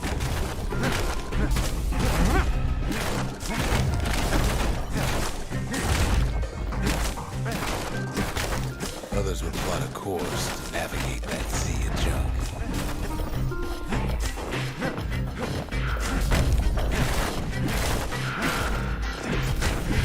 The yard rewarded only those who put in effort. A good day's smashing could feed a family for a week.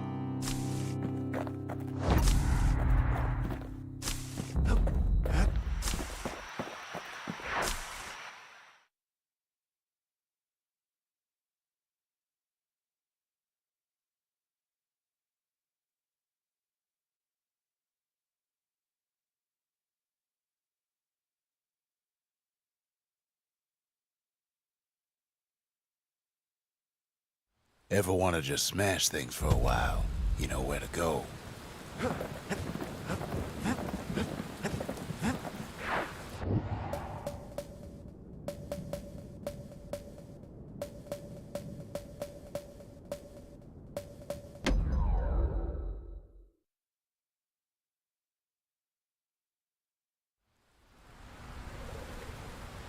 Ever felt this old wood gourd, like picking up broken glass barehanded? As old wood grove, marshals learn to make every shot count. The trick was to pop all those nasty gourds without wasting ammo.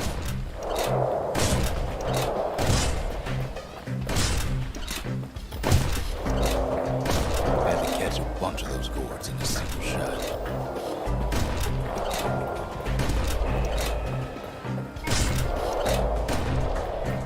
Funny thing about muskets is they work best up close.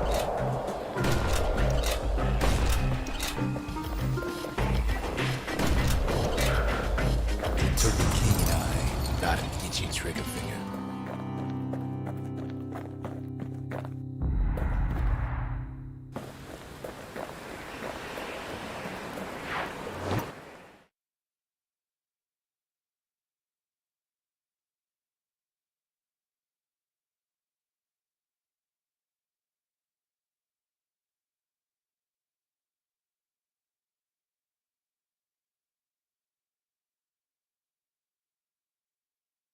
Marshals did more than just stand around shooting, of course.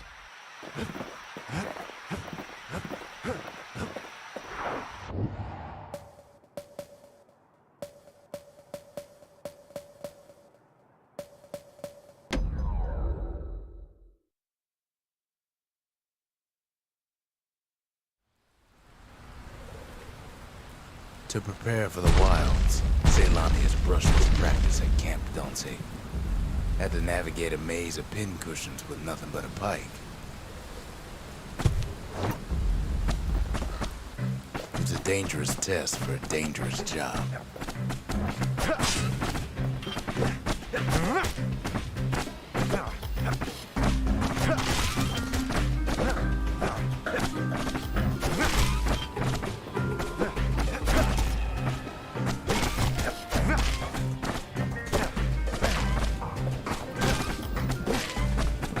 Health tonics were off limits at Camp Dante. They said they made you weak.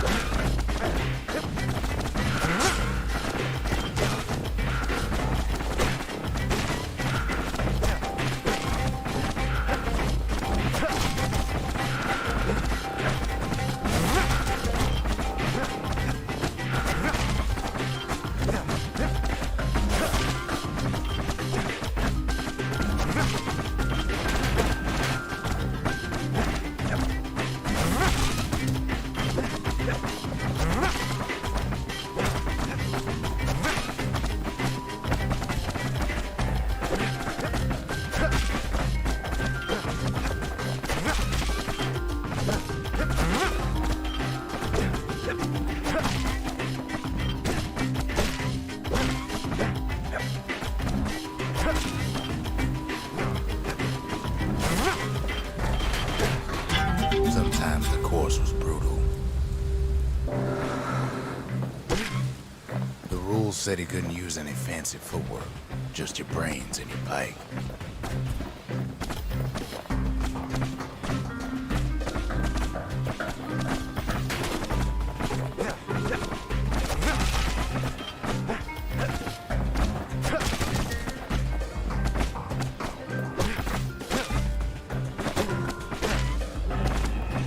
Just getting through the course in one piece was an accomplishment.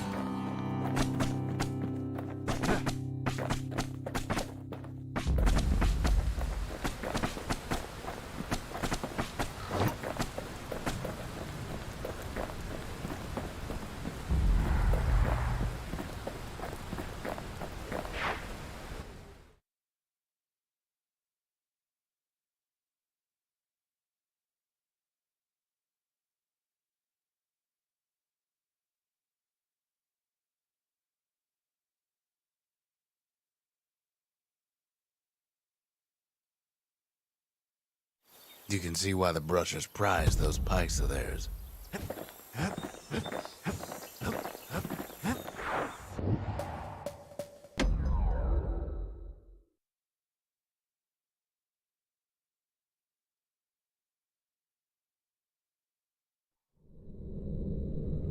The accused always got a fair shake in Ceylondia. Some used to take the bullhead trial.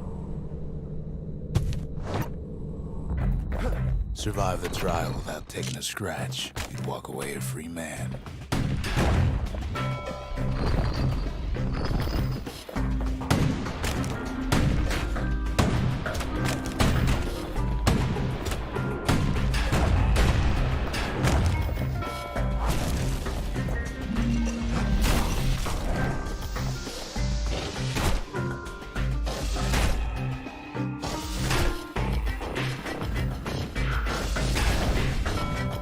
Trial taught folks three things. First, a good defense is a good offense. Second, you gotta always watch your back. Third, ain't no godlike bull up there gonna save you.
Step aside and let things go.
Know how Ceylondia became the richest city in the world?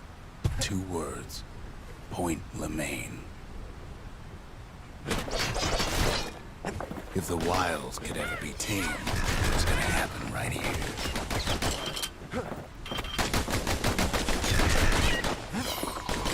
But now, the greatest outpost past the sea line is nothing but a freak show. The Army's triggers once had the place on lockdown. Kid might as well pick up where they left off. Blam! Just like my fighting days. Gun like that can even put the wild in check.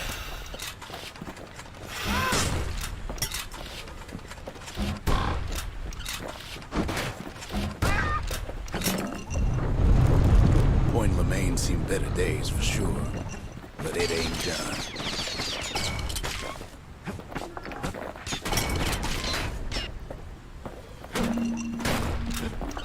The whole place shudders in a fit. The Grand Rail of Point Lemaine, Not only is it still there, it still works. Of course, it's no longer shipped with hides and alloys and spices, but it can give the kid a lift. Just as long as he can stay clear of the trouble on the tracks.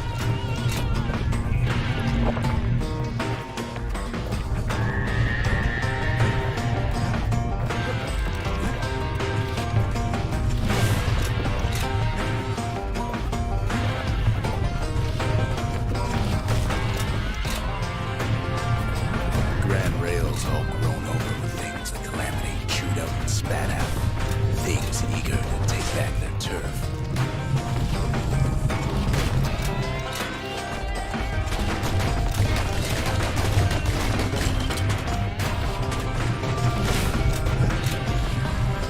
You don't let so much as one of those things slip by.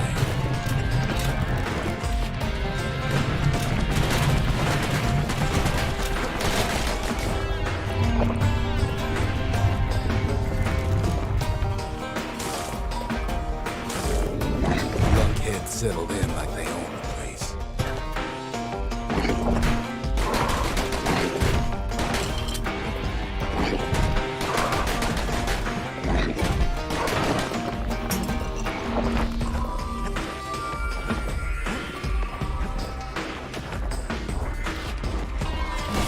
Takes fancy footwork on the rail, what with wallflowers, coffee, fungus everywhere.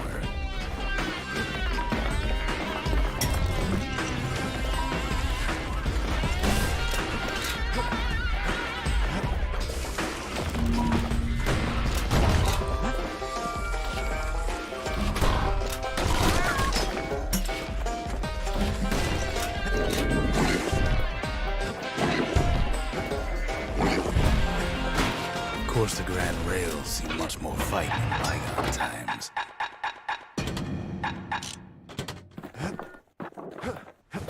Near on 50 years ago, first shots fired in the Calamity War. It was right here that Zolf's forefathers decided to mix it up.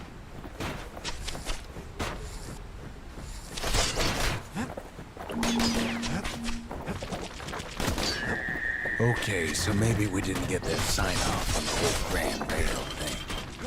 That was bad. The rail must have shook the Ura to the bone down in those dens of theirs. Well, the rail won't last for long after the kid took the shard. It's still got one good run in store for him, though. Rotten wood there on the rails turn it into swamp weed central.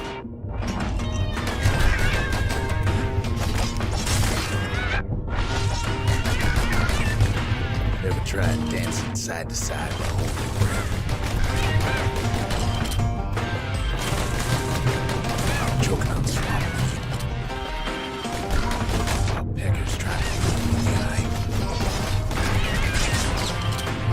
Well, let me tell you, it ain't fun.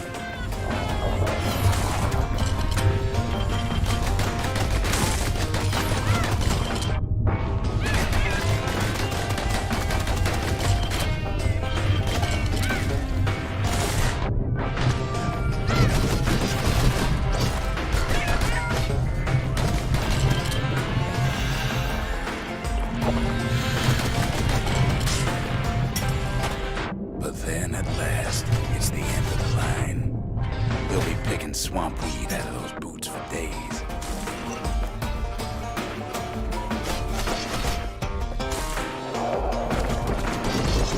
Turns out he's got company on the rail station waiting for him.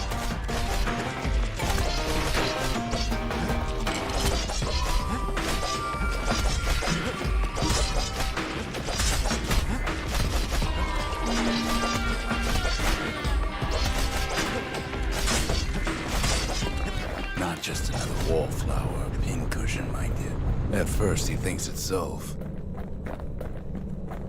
This is for you, says the man. Then wham.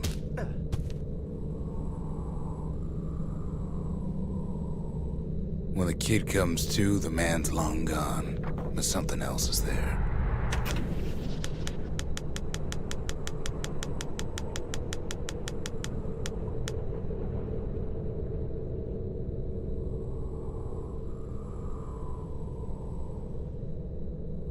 The only words Kid recognizes on that parchment are for Zia. Well, what's a kid to do?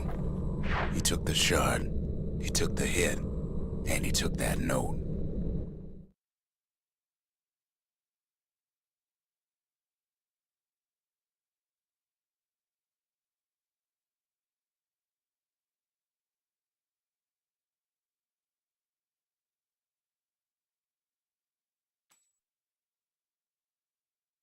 That note cuts straight to the heart of things, don't it?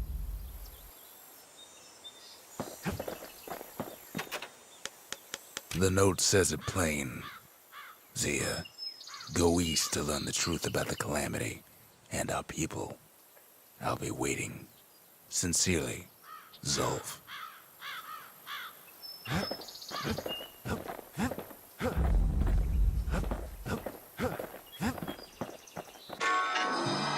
It ain't too late to unlock the potential of this place.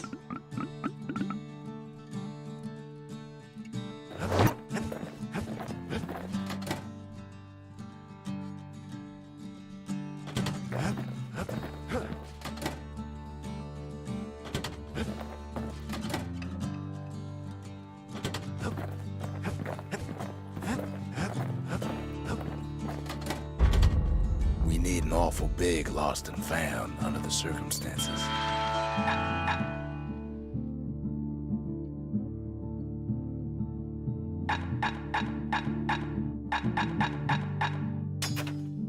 It wasn't fixed, it was unbroken.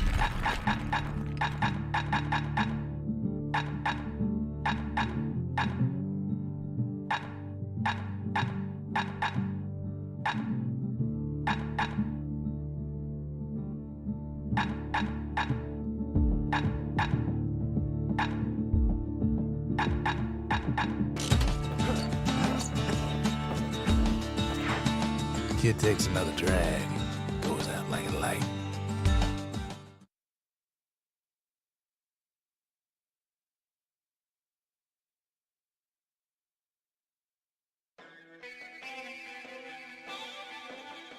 There's something you should know about the kid, but let me take it from the top.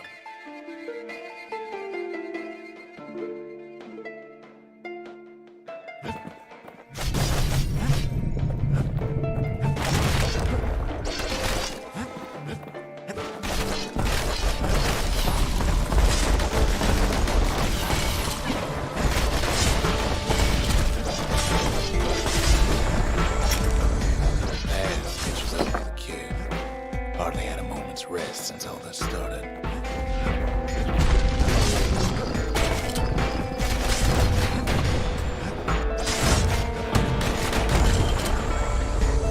Fair to say he's led a hard life. Supposing what he says in his sleep ain't no lie.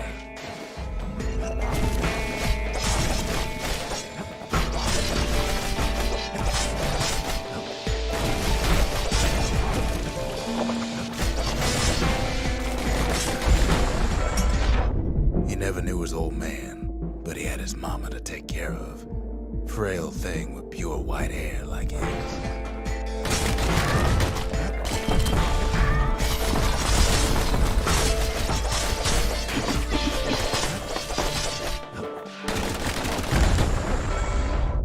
Having his mama's hair did the kid no favors while he was growing up, but he learned to hold his own out there.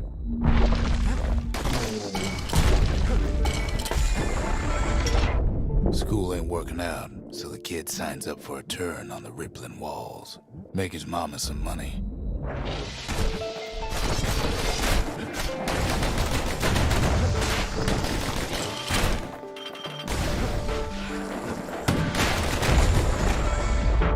Thanks to folks like the kid, the walls kept Ceylania safe from whatever's out there.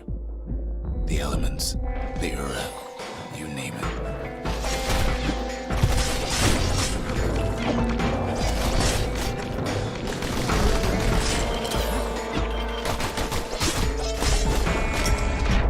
Once the kid done his time, he hurried on home. Turns out his mama's time was done too.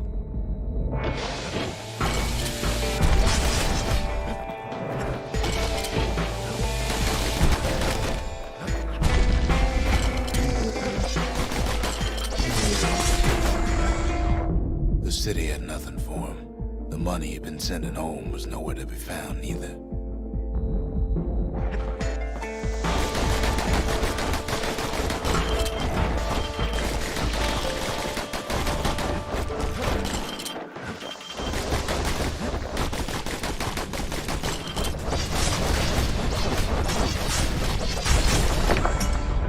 So what'd the kid do? Why, he went right on back to the walls for another 5 years.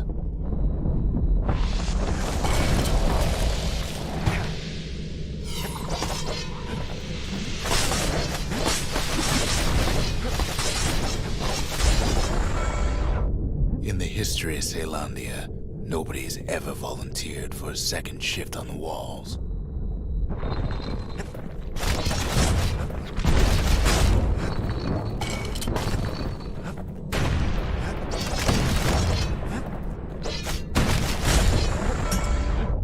Out there, kid learned to fend for himself, learn to build, learn to break.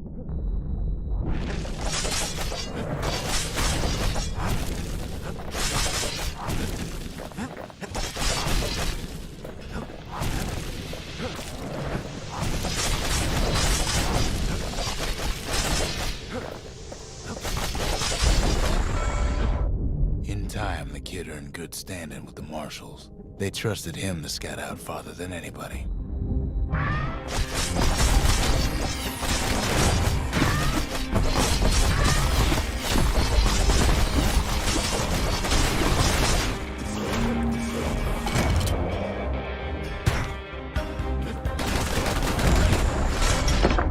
One night, on one of his expeditions, the ground beneath him shuddered, cracked, and split apart.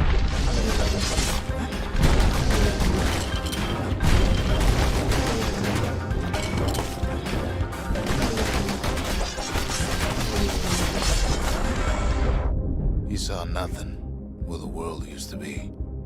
The Calamity happened just like that.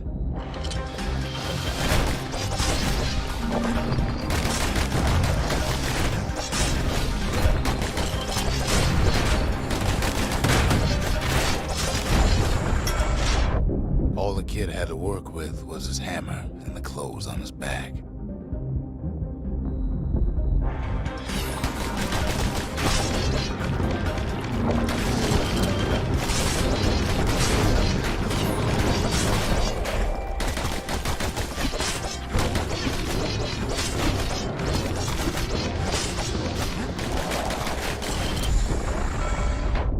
Through twisted streets, he ran with nothing but the city crest and an old stranger's voice to guide him.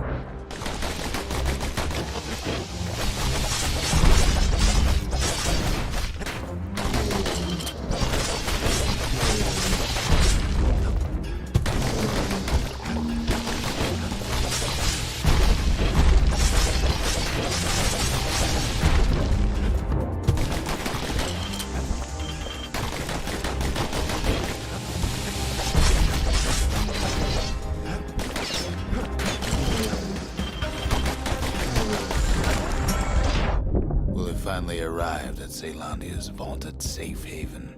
He and no one else.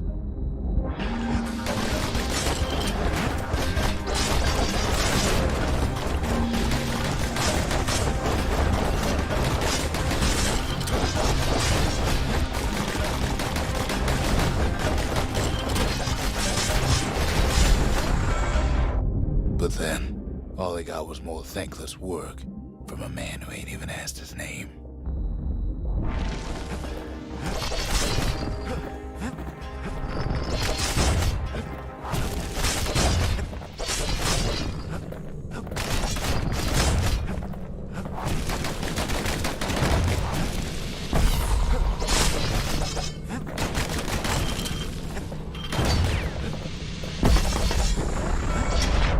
Sure, I may be the one who dreamt up the walls and the Bastion, but the kid made them real, not me.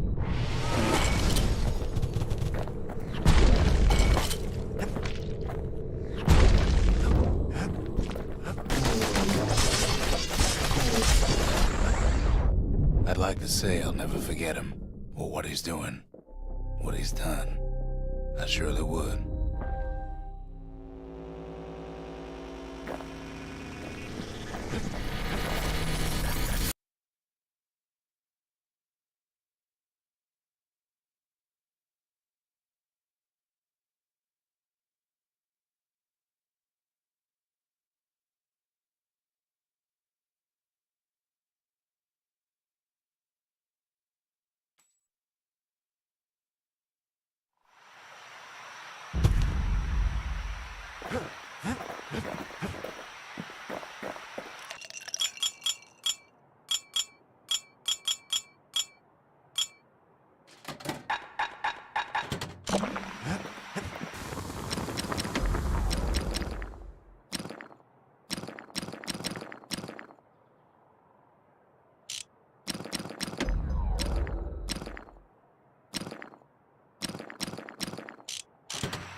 The menders, they had thankless jobs, the most important kind.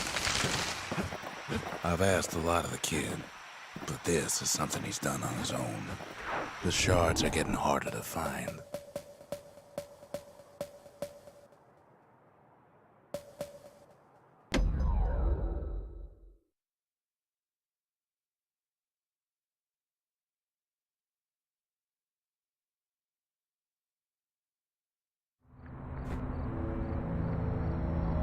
Not everything blew up in the Calamity.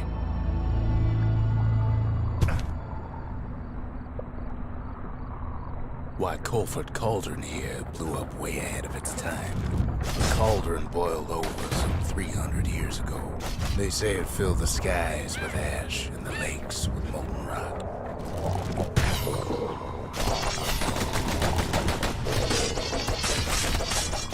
If you wanted to survive something like that, you had to learn to adapt.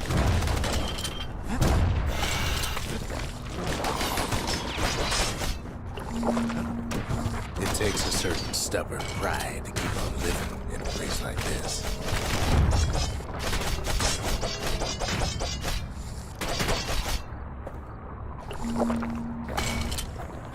As for us, we learned an awful lot from Colford Cauldron. That learning led to some interesting inventions. The raw power of the world fell right into our hands.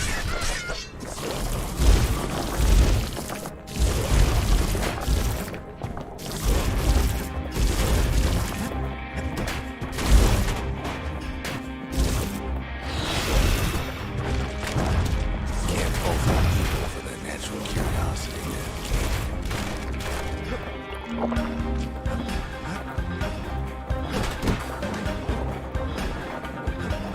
Sure, we've dusted off a good many secrets out here.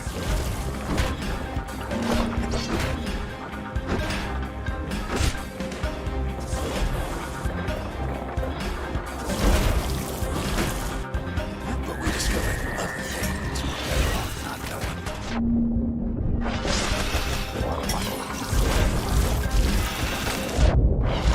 The taste of air so hot it sticks to your lungs.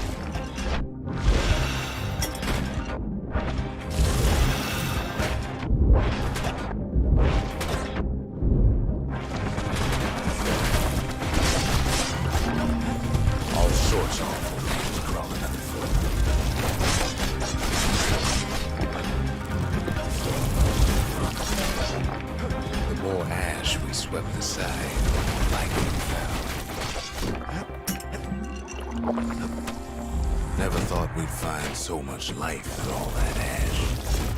The place is inhospitable as they come.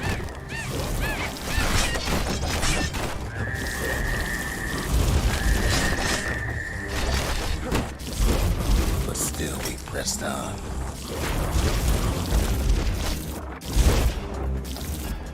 After all, when we looked down inside Colford Cauldron,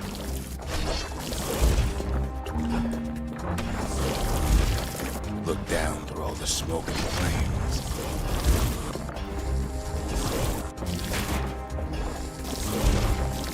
We saw in there the heart of the world, the heart of now laid bare by the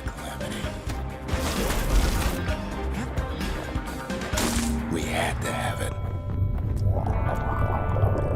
As for the kid, he just has to get that shard out of there. Too bad taking that thing woke up every last stink eye from here to Jocelyn Bog.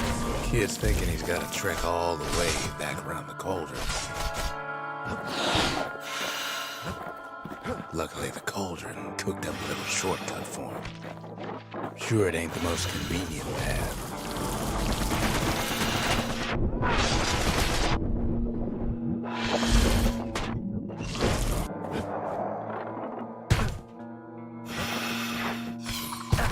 Biggest stink eye he's ever seen's waiting for him on the other side. Well, it ain't polite to stare. But where there's one stink eye, there's always more.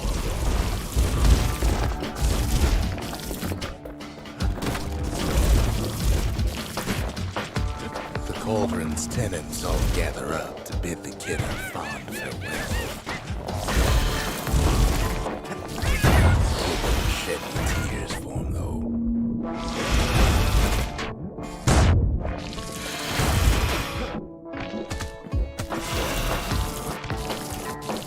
With a good spyglass, you can still see the cauldron from the city. But all the fires died out. There's nothing left of it.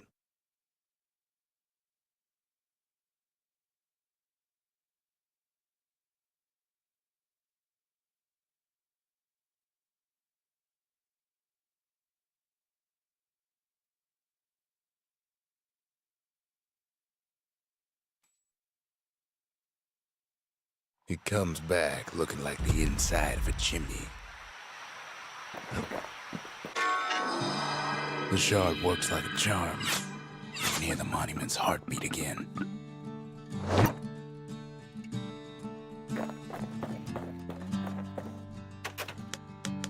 We're all a little short on friends these days, so that's a welcome sight.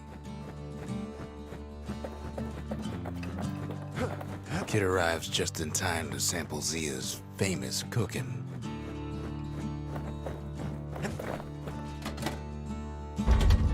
The arsenal's complete in case we need protection.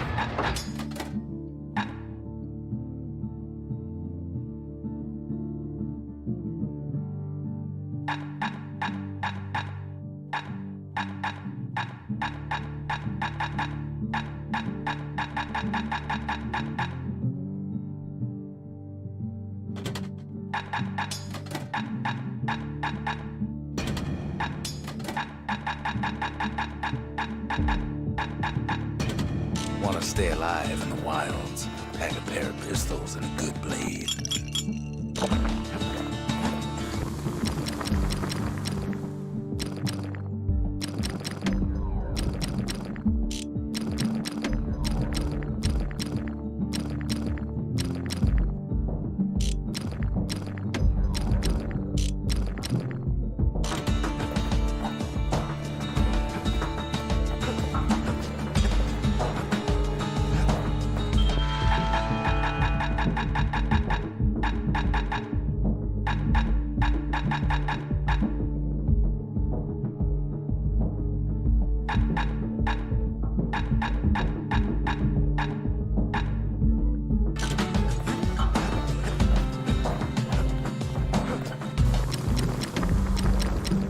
Solid frame can put an extra sting in every slice. We spotted a pecker carrying a shard to Mount Zan.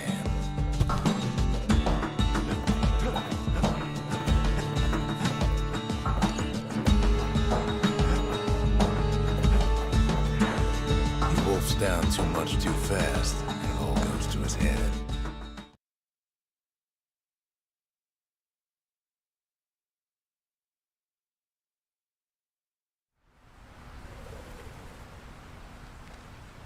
I've said a lot about the kid, but he ain't the only one wrapped up in all this.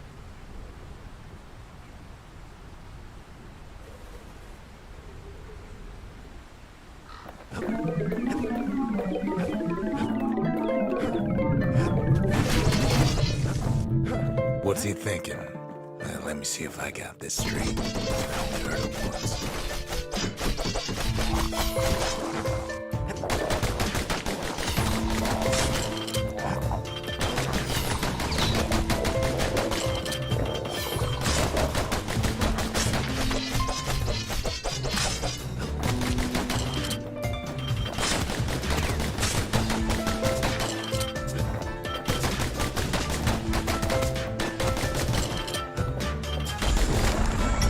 there was a normal Ura girl, but she wasn't born in the tassel terminals like the rest of her people. She was from Zealandia.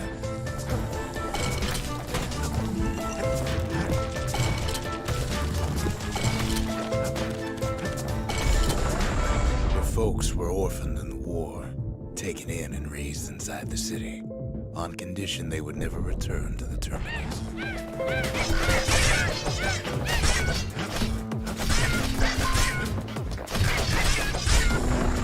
Ura refugees who came into the city had to stay for life. It was a way to reduce the risk of city secrets leaking out.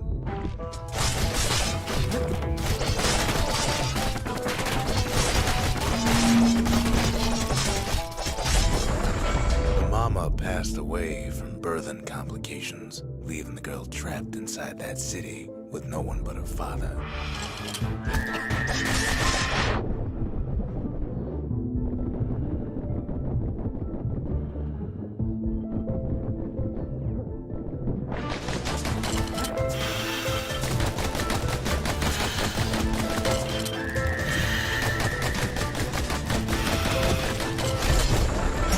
Father was sharper than a brusher's pike, so he got a job working for the city's mancers. His daughter barely saw him.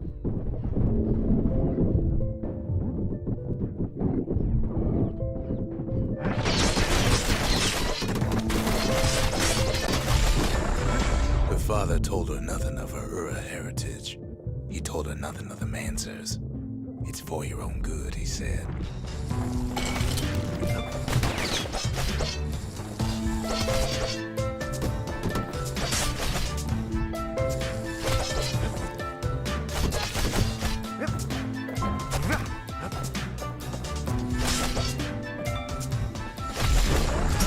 She took to studying the arts, learned more through music than history books, gained a knack for strings and songs.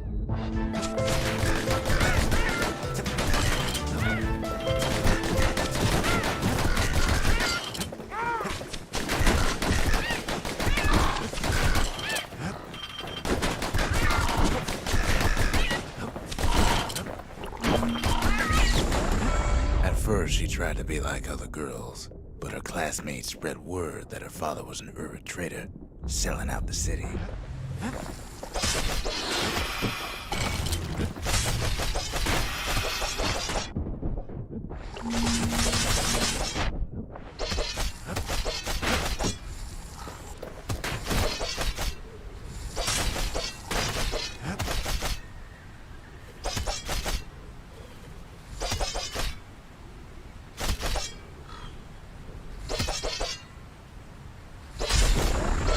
One young man stood up for her, or so he led her to believe. He knew much of her heritage, and she grew fond of him.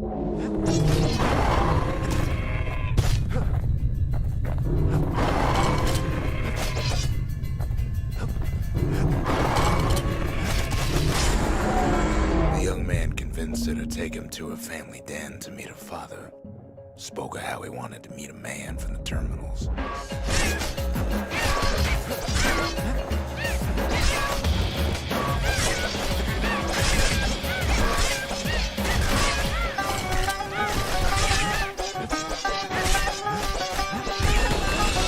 When the young man greeted her father in the Ura's native language, her father flew into a fit of rage and threw them out.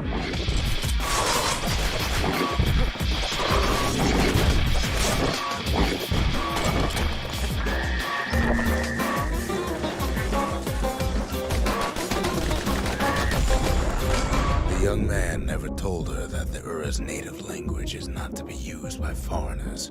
To do so is a terrible insult.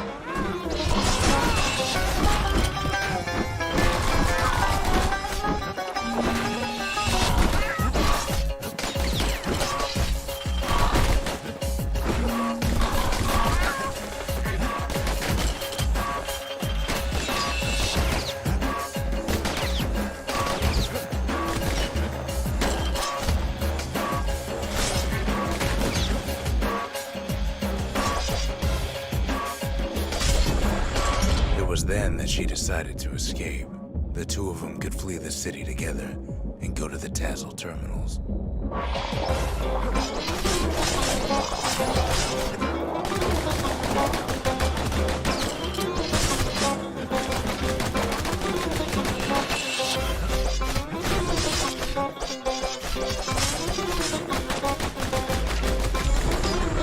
They would hide inside a garbage bin until it got ingested by a scumbag, then let him slosh on out of the city for disposal.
But the authorities were already there when that scumbag sidled up to the city walls.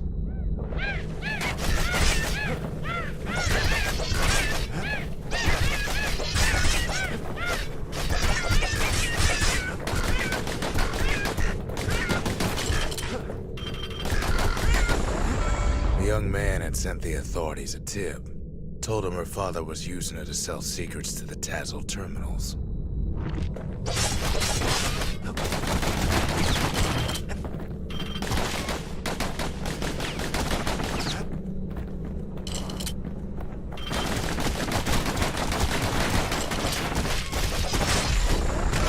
She and her father were arrested for treason, but her father got a deal. Returned to work for the Mansers, and she'd go free.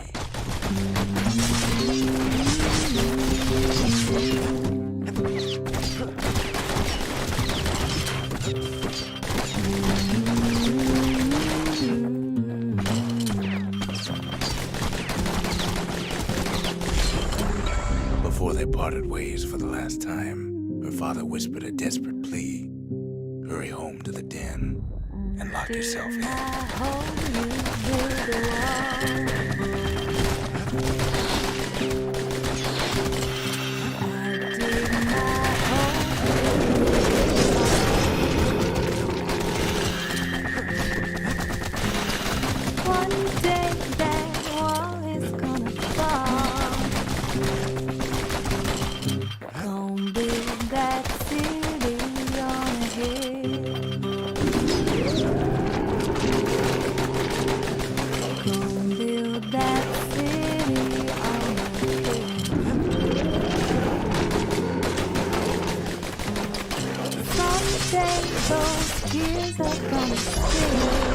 She did as she was told, and deep down underground inside that den, she found a journal written in her father's hand.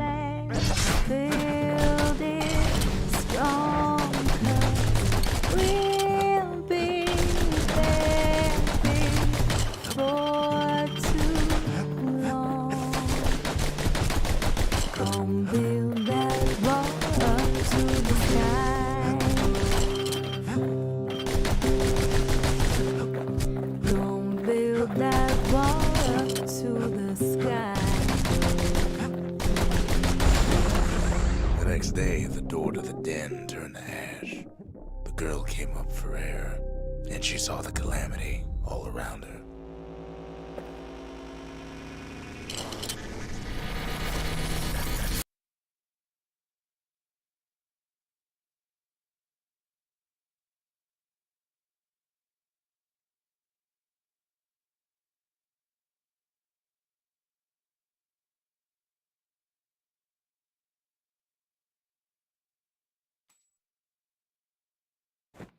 When the kid wakes up, his world's still in pieces, just the way he left it.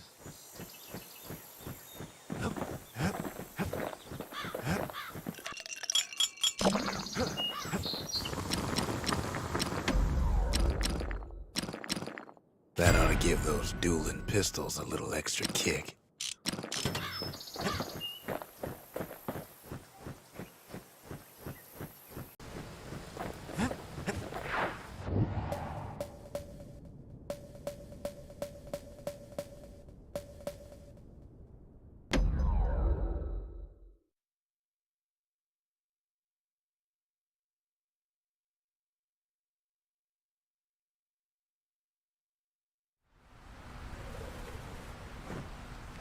Can't rightly call Mount Zand a mountain anymore.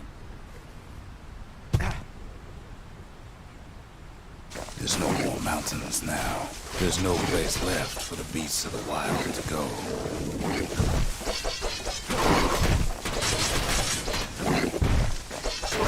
So they figure they'll hold out right here, the slab of mountain the Calamity forgot. Good thing for those beasts the Calamity saved leftovers. We only found their little lair because they found themselves a little shard.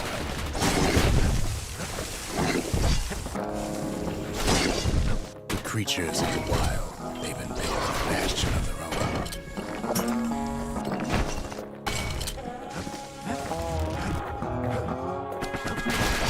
But they ain't yet prepared for any company.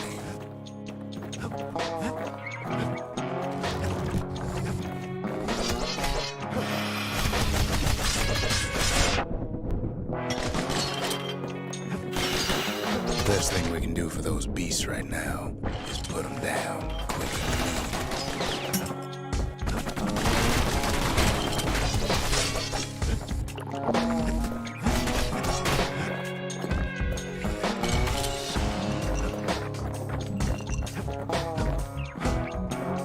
There's only one kind of mercy left these days.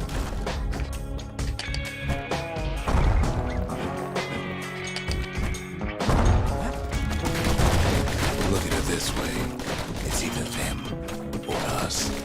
But if we win, they win too. Our bastion is everybody's game, not just ours.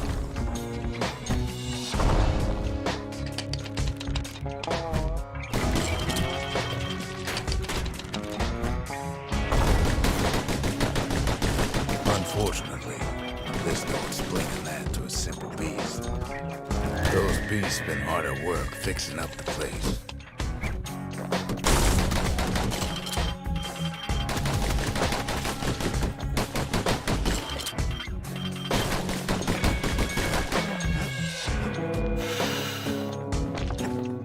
They've rounded up their survivors, just like we have. It's a delicate situation.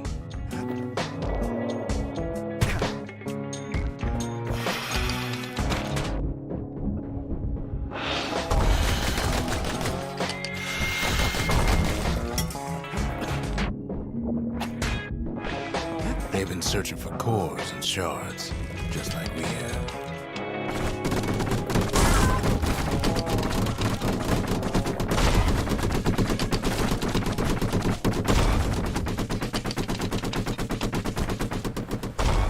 Maybe they've thought about turning back, just like we have. We just really need their shards.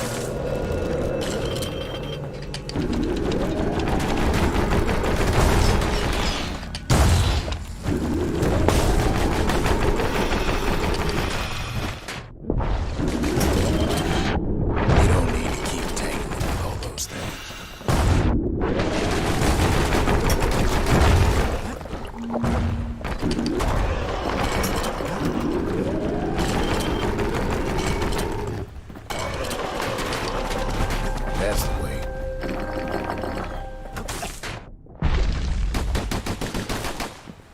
He's done what's best for him, don't you worry. Don't you worry.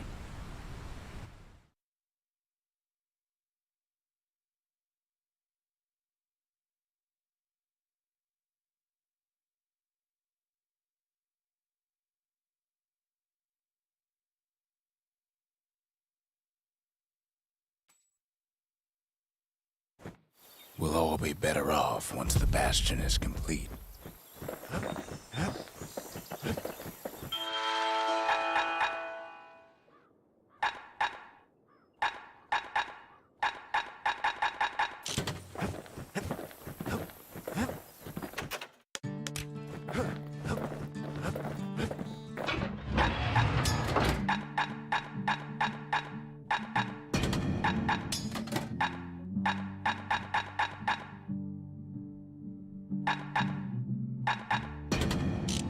The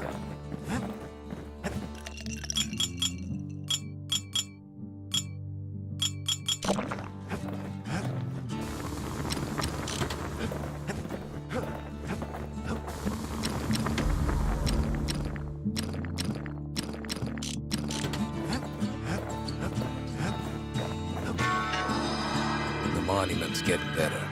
Zolf sure did a number on it, though.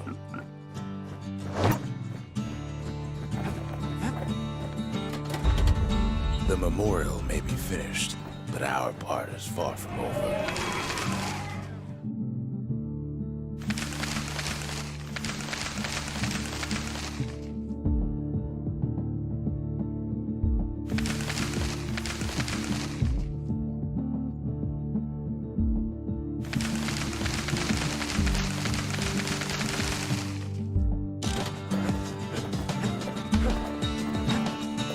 Just a couple shards left. The quarry's gotta have one, right?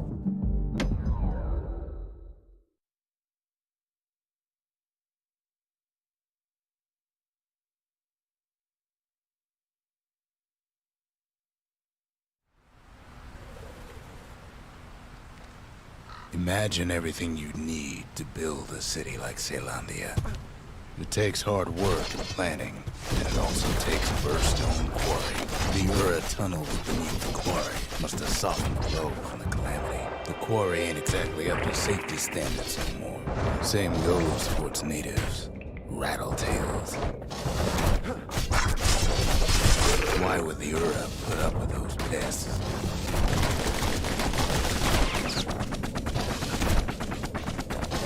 Rattletails ain't the worst of it either, but more about that in a little bit. The quarry came with a lifetime supply of windbags, but there was even more to it than that.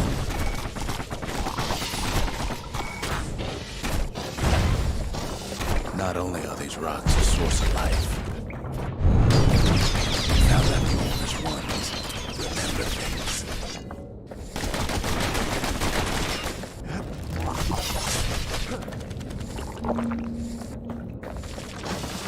They're recording everything, all the time, taking it all in.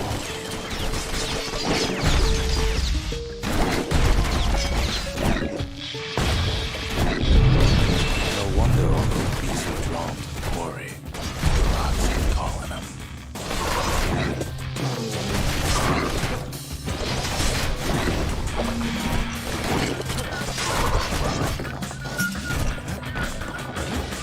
Keeping the quarry free from pests turned out to be a problem. Rattletails kept tumbling in to snack on windbags.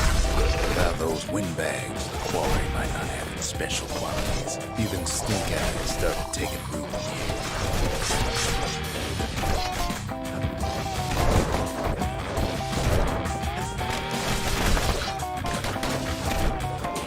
Now why would the Ura sell off such a fascinating place? It might be the gods holding the quarry land.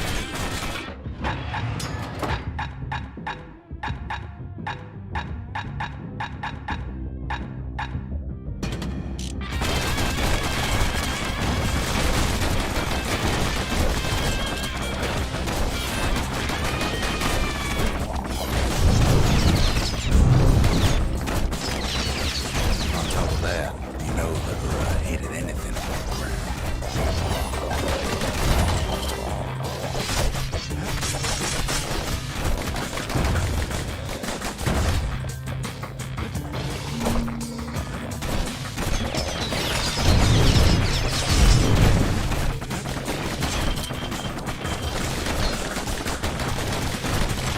In any case, it's fair to say the quarry is a godsend.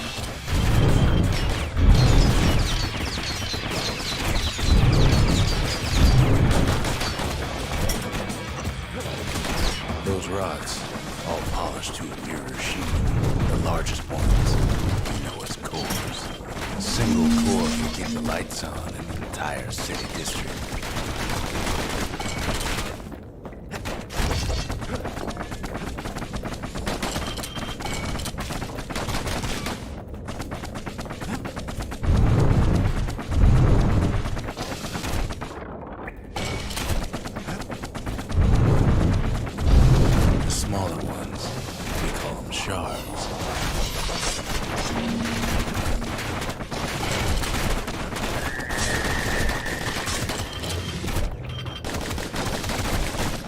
shard's got a fraction of the core's power, enough to fuel a voyage to the motherland.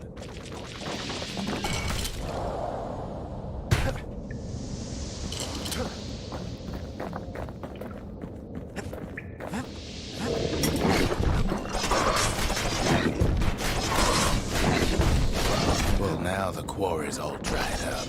These rocks are much too young to be of use.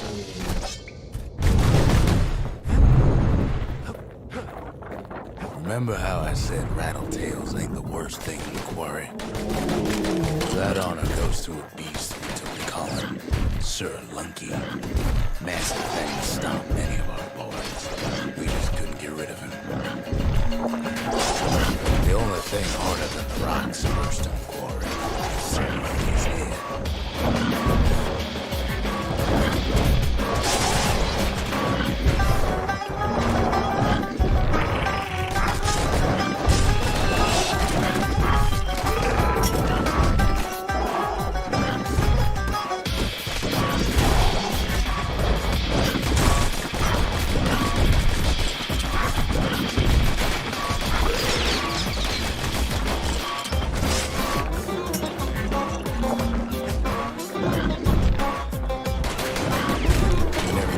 Stubborn old Lunky to leave the quarry alone.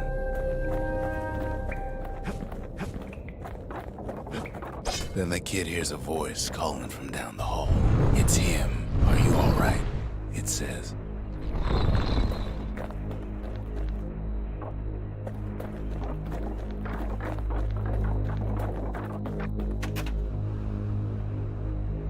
The Bastion is under siege. Let it fall. You should not go back.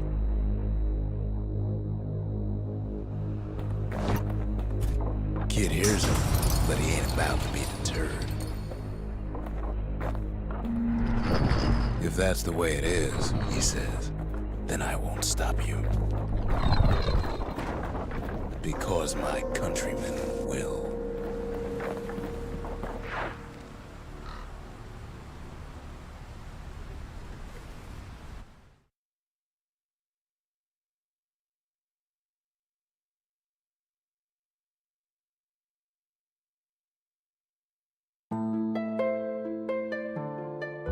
Say what you will about Zulf, but he's a man of his word.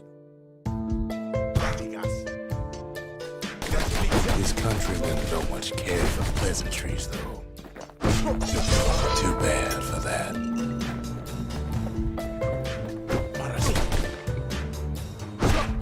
Zulf showed them the way here, and here they came to take revenge. They got inside the Bastion and shut the door. Kid's gotta go in through the back. I should have told him sooner about all this.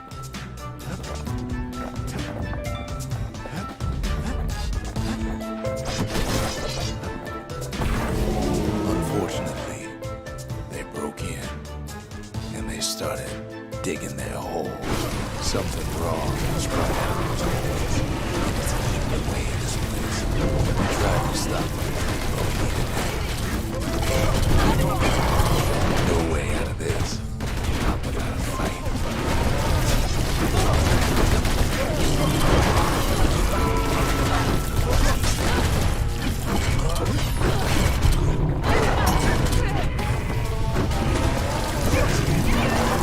I'll baby next. He don't make it.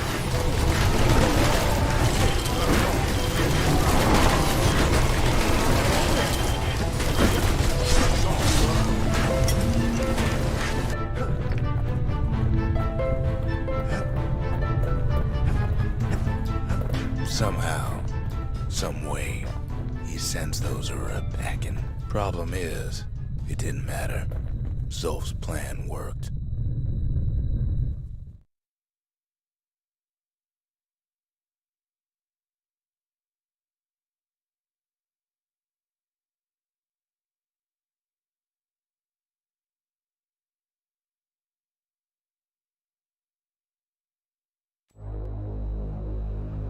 We find each other as the dust settles.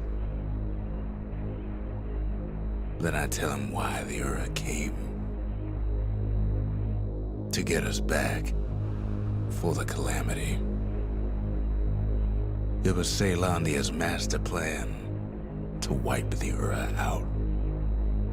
But part of that plan backfired, didn't it? If only Zulf knew the whole story.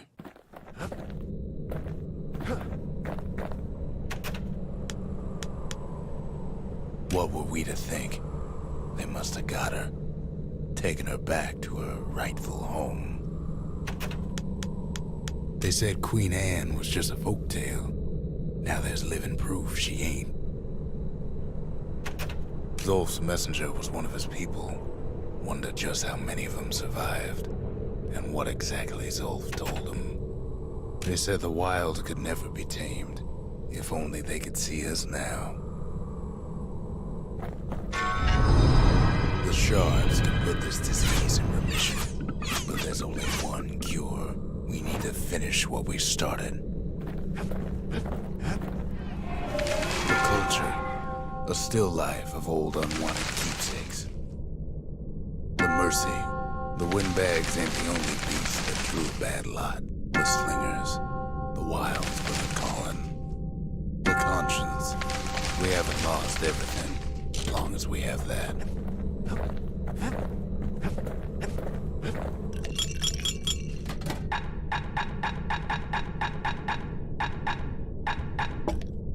Black rise like hot pineapple chowder on a cold day. Brings back memories. That ought to give those dueling pistols a little extra kick.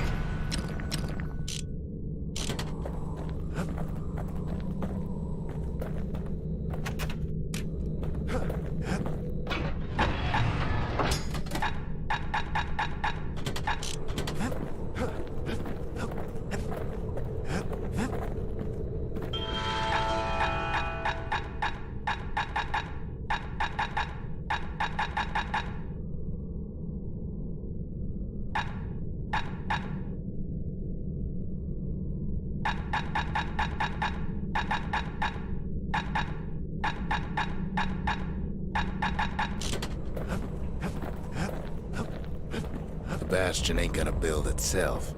Well, not entirely.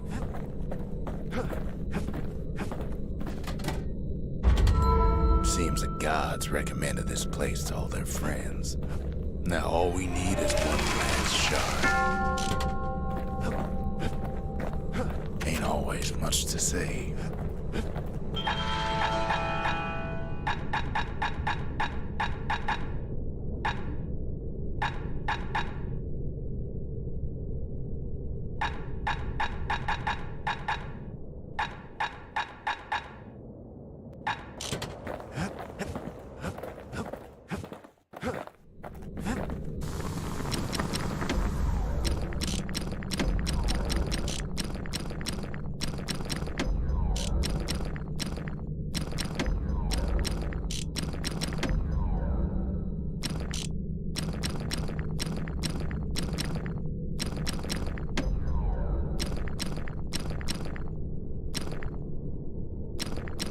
You want to tune a scrap musket, you start with the barrel. To master the musket, you gotta get rid of the recoil. Can't be too careful these days.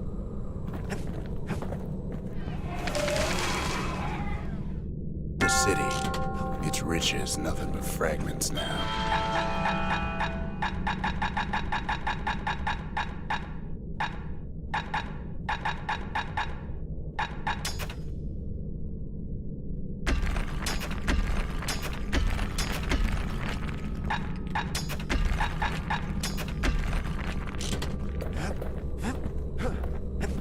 Behold the Pantheon.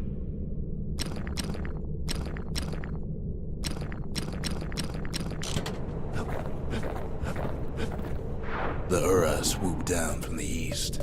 At least now we know the way.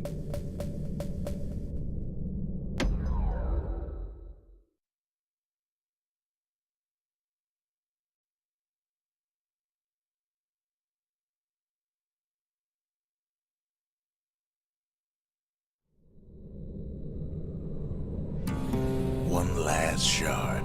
It's all we need to put this mess behind us. And mother, what a mess it is. A mess like that could have only been made by hand. Zolf said the Calamity failed, and he's right. The Horus name is living proof of that.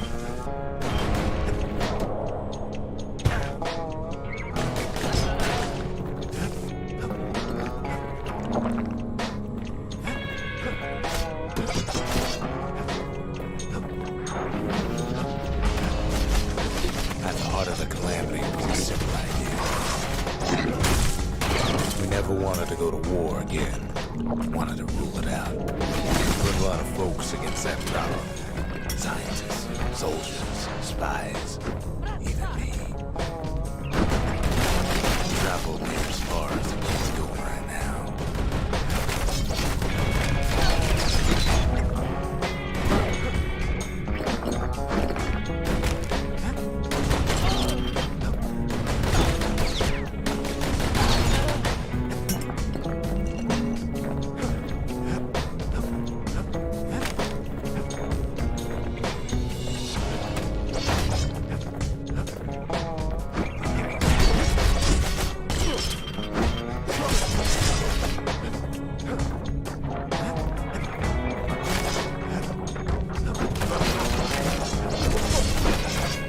Most of our efforts didn't bear fruit.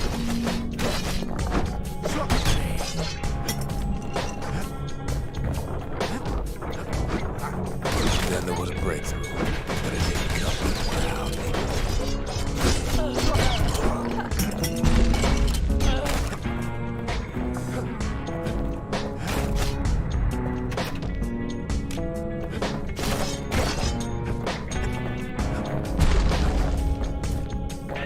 It came from an Ura, a brilliant young scientist named Ven. Ven worked for the Mancers, the sharpest knives in the city's drawer. Honestly.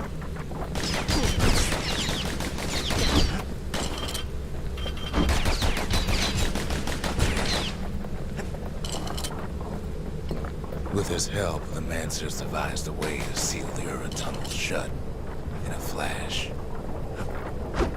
Just like that, every last Ura living in the Tassel terminals will be gone.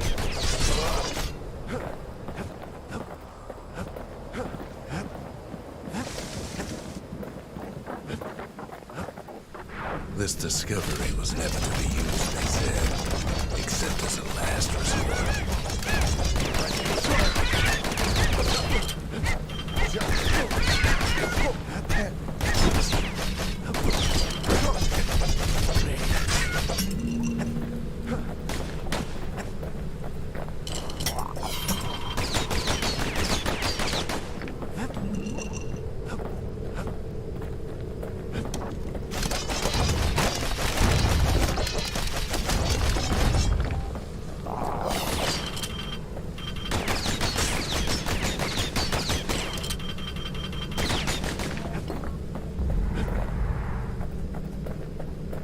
But Ven didn't like being manipulated.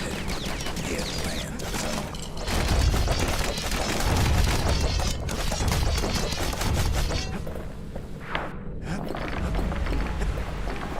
He sabotaged the Mancers' little science project, set it to blow up in their faces.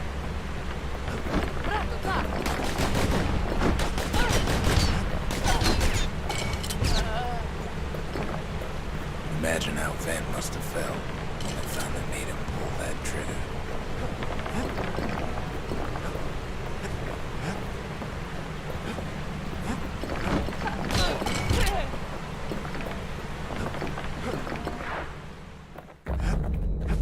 But remember, the Bastion can fix everything. We just need that shard.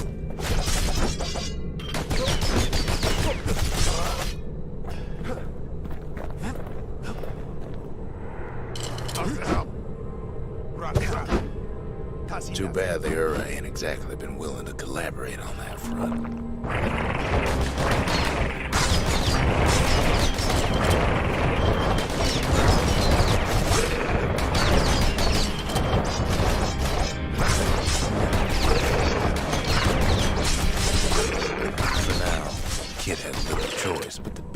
where the Calamity left off. First things first, though. There's someone we figured needed rescuing. See ya.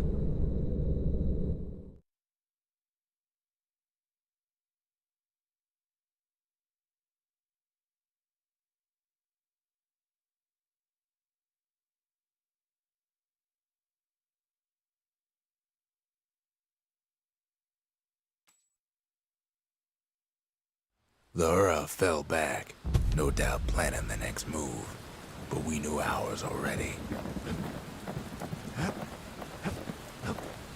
Sometimes a single look says it all.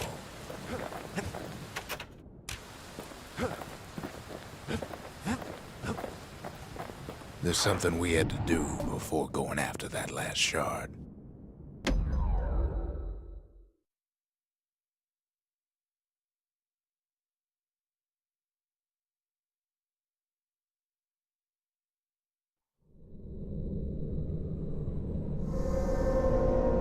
Well, now it's personal, ain't it? It's personal for him, and it's personal for me.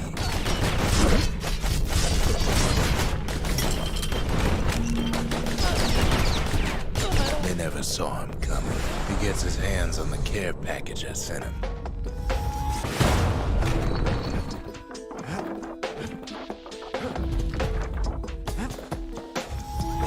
It's a little something I've been fixing up in my spare time.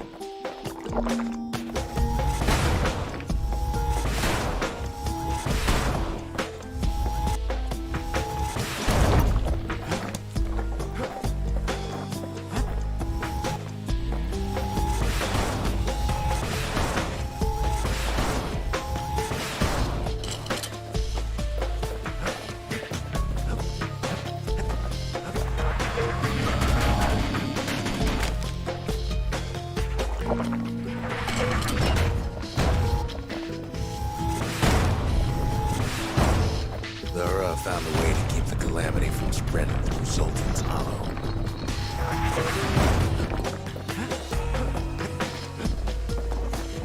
They got their own security and everything. Fancy even.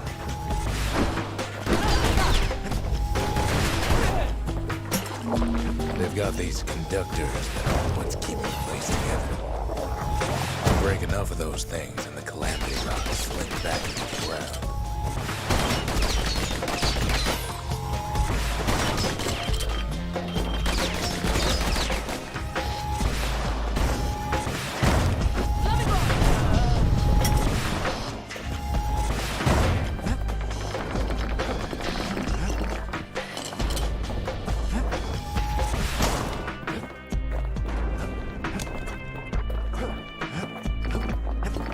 Those rocks are like tumors, the same kind the Earth planted in the Bastion.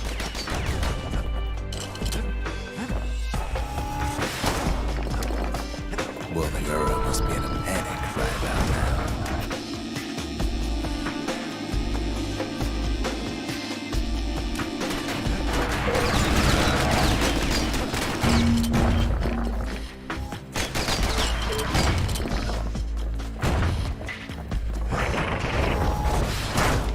Sick their little rattletail pets on the kid.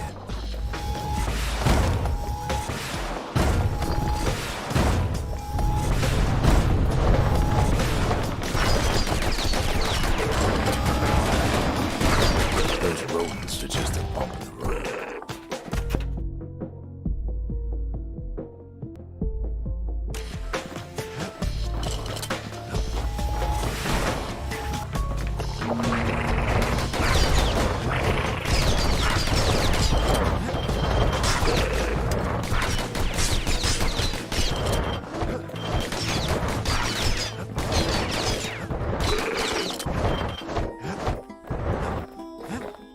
By now, every Ura from here to the terminals must know he's in town.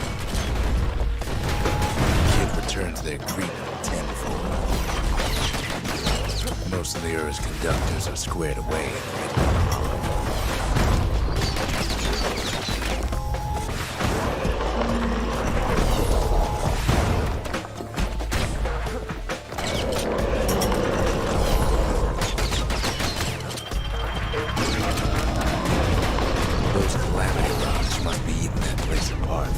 side, the Ura keep hanging on to the barricade. That won't make it not much farther.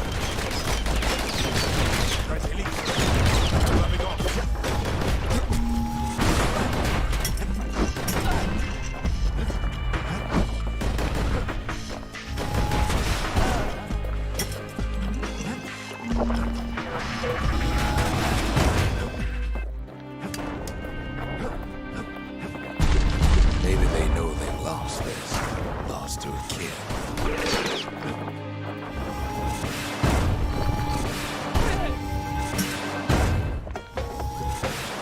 They underestimated us. Had us pay going wrong.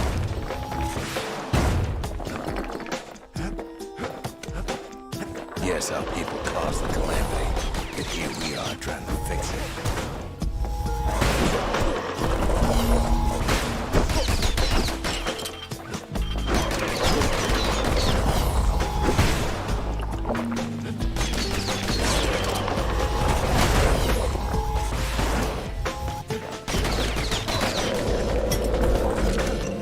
Shame the opportunity for civilized discourse is over.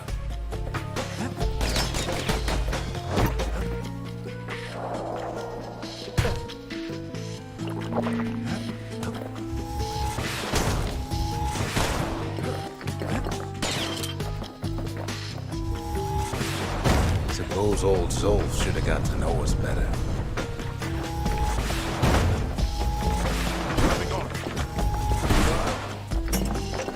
Maybe I should have trusted him. Told him everything I knew.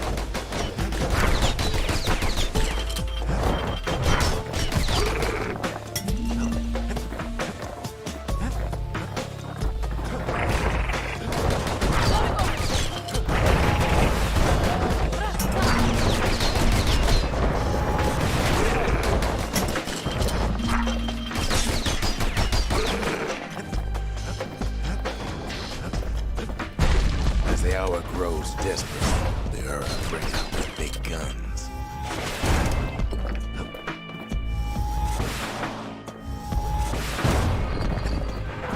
He sees the Tassel terminals loom large on the horizon.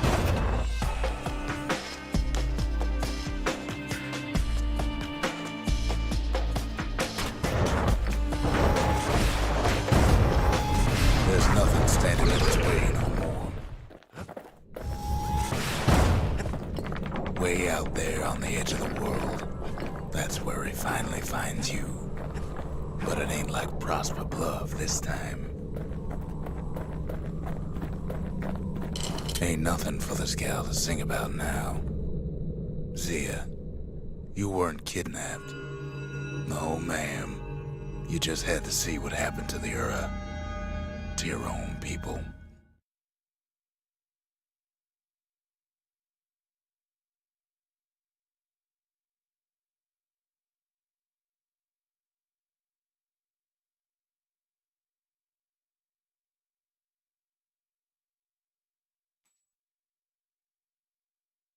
You had to see if everything Zolf wrote to you was true.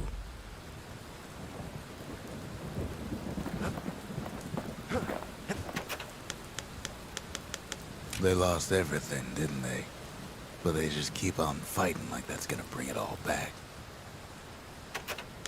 Sure, the world's all gone to pieces farther than the eye can see. But leave it to this gal to point out the amazing view. Girl tried to run away from home one time. But the marshals stopped that, didn't they? So many secrets in there, and she can't even read it. Her father's own journal. Finding gourmet ingredients ain't easy these days, but we'll take what we can get. Sure you didn't drop that twangy thing on purpose? Just to see if he'd go after you?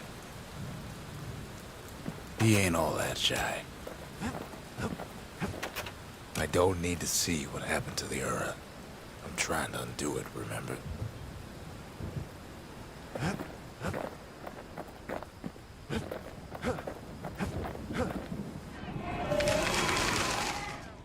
The country.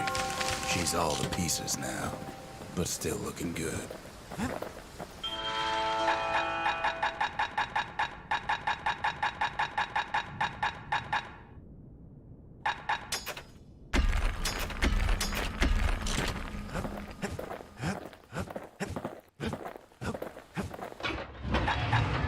Anything gets past that cannon, those pistols can finish it quick.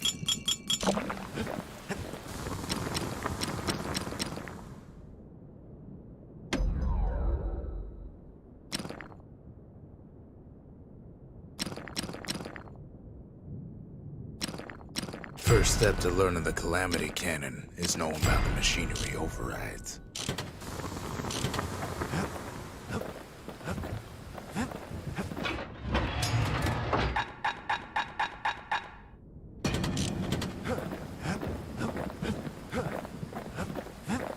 Once the kid gets that last shard from Zolf, it'll all be over.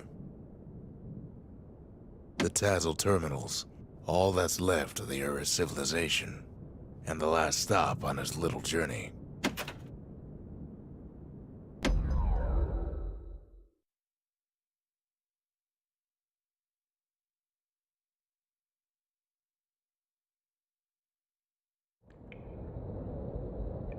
I can't hear him at all anymore. He's too far away. But he'll be all right. The Calamity hit the Tazzle terminals hardest of all.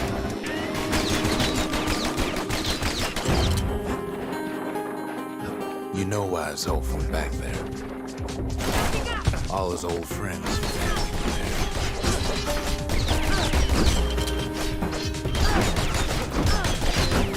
Taken by the Calamity.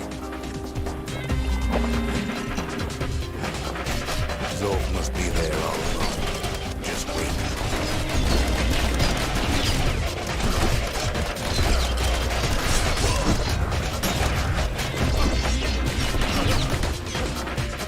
You know what's funny?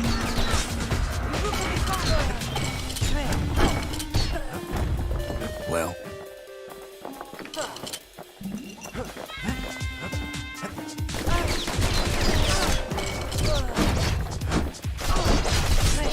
all of us are waiting for a kid.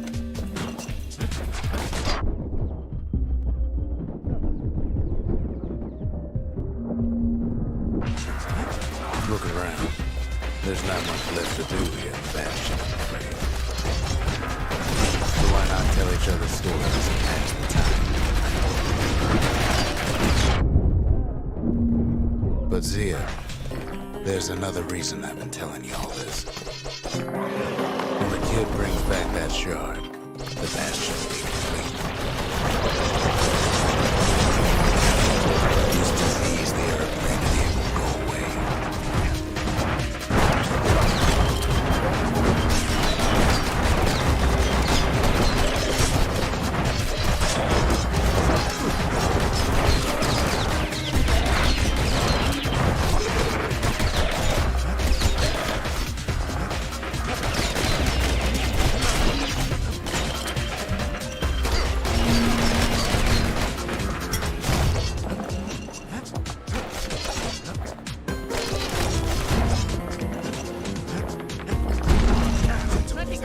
Zealandia will be whole again. Everything will be back to normal. Problem is, we'll all be gone.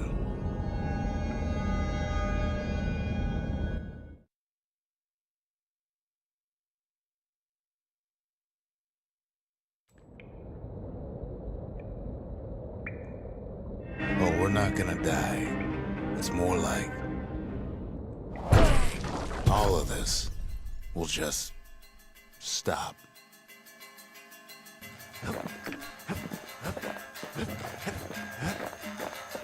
Things will go back to the way they used to be. This whole place is a living record of the times before the Calamity. The way things were before this story.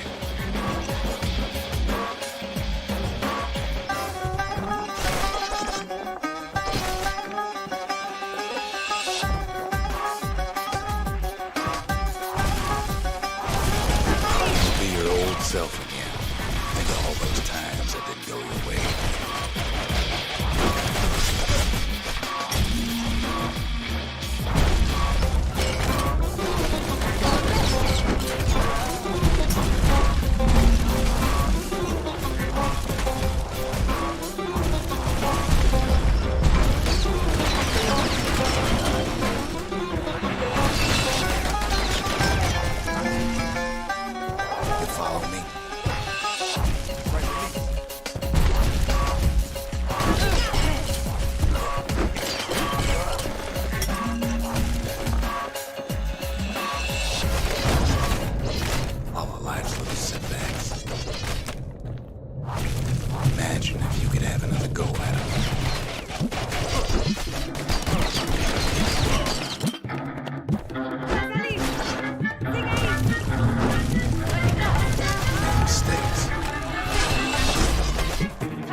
everything you've ever done, you could do it over. And wouldn't that be grand?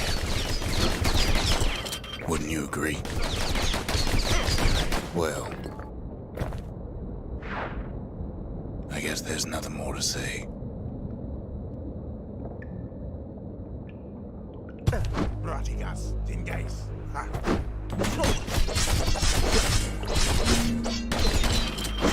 Loving all. Rattles out. Ah, who am I kidding?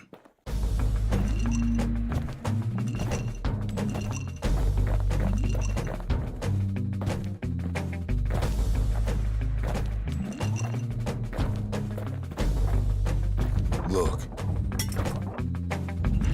There's something else.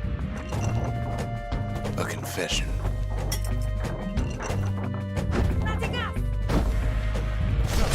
How come I know so much about the Bastion?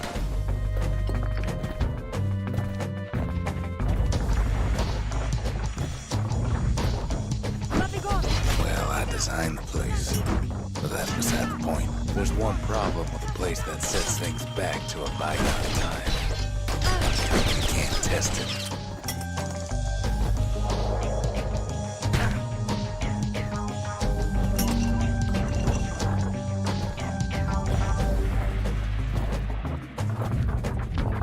So you're probably wondering if the Calamity happened already. What's to stop it from happening again after the Bastion does its thing?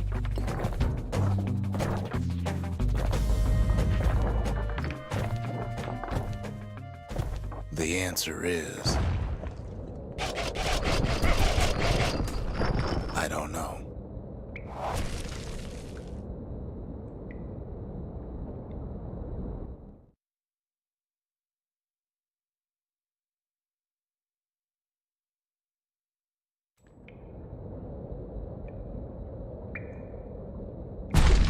You're wondering if there ain't some other way out of this mess. It's all right. I can tell. But why would you even want another way? Unless you wanted to stay here with us.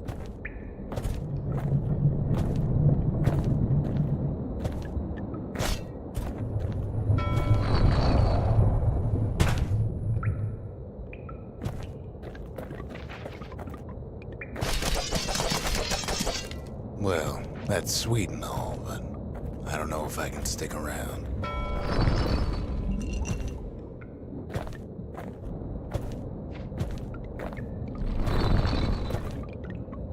The weight of the Calamity, it's on our shoulders. We can't just let it go.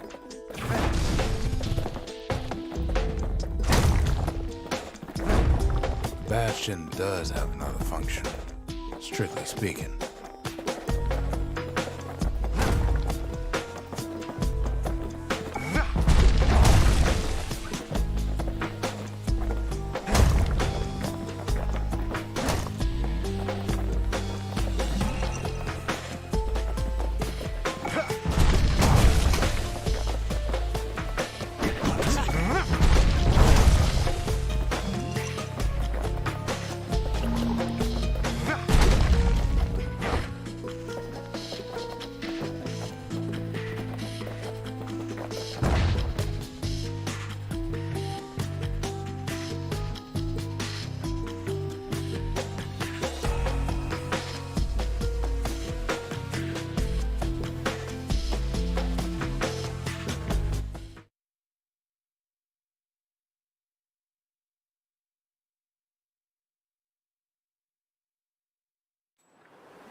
You know, Zolf and his countrymen won't be giving up that shard without a fight.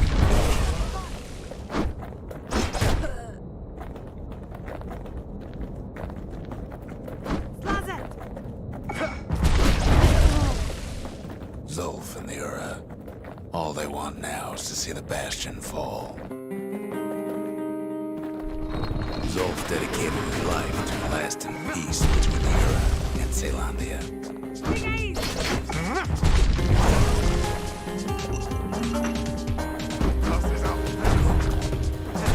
He can't have imagined the city would try to wipe the Ura out.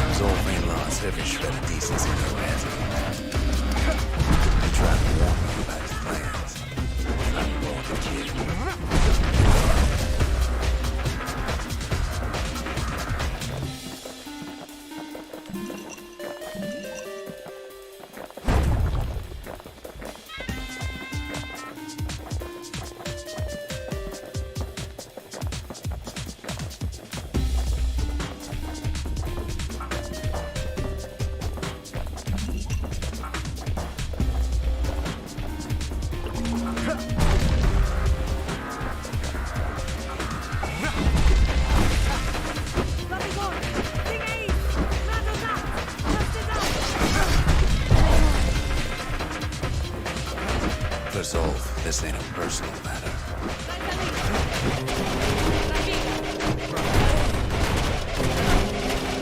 It's such a shame. It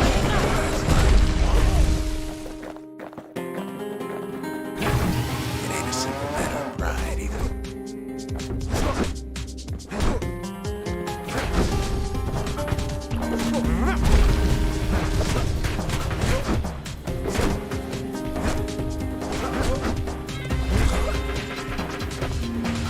One thing's for sure.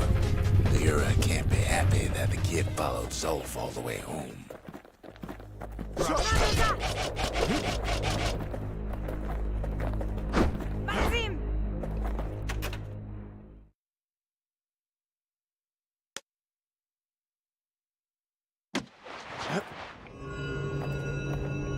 I can see it now. The kid in one corner, and Zolf in the other. Ain't much of a fight.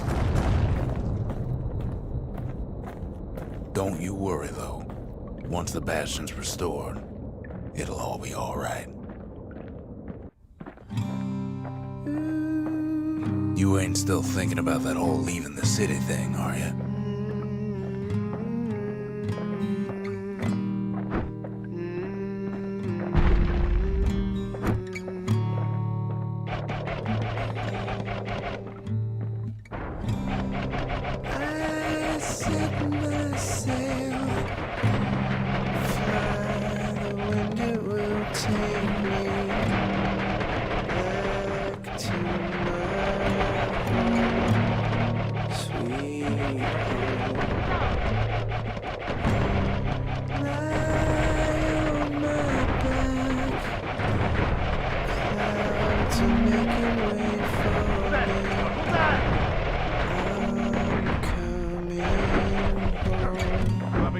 Sweet home, I see your star. You left it burning for me. Mother, I'm here.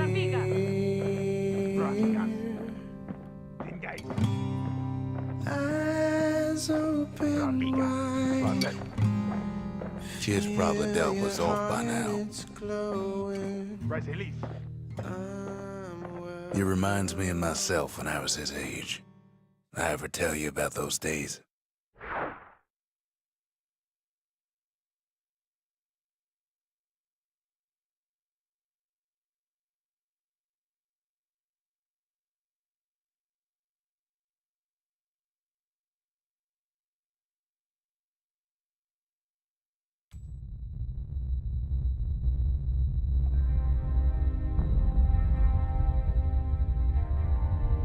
Hey, kid.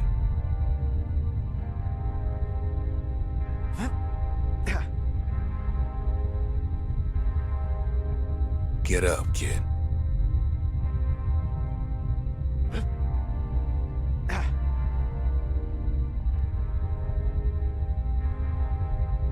Come on, that ain't funny. I say get up. That's more like it. Now, set that shard into the monument there. Then we'll talk. The Bastion. It's finally finished. Now, there's something I want you to see.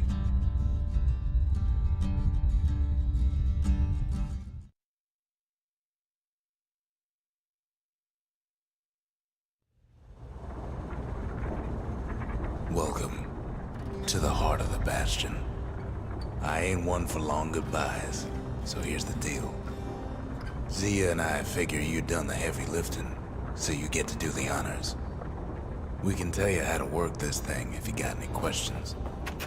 Hey, kid. You can undo the Calamity here and now. Go on, kid.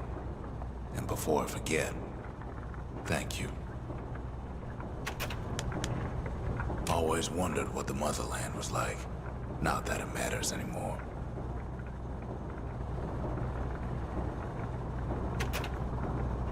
Zolf only brought more ruin to the Ura. No wonder they didn't take kindly to him. You've got one thing left to do, so you hang on to that badge. Besides, you earned it. Don't let anything you've done get to you. You can save all those creatures here and now.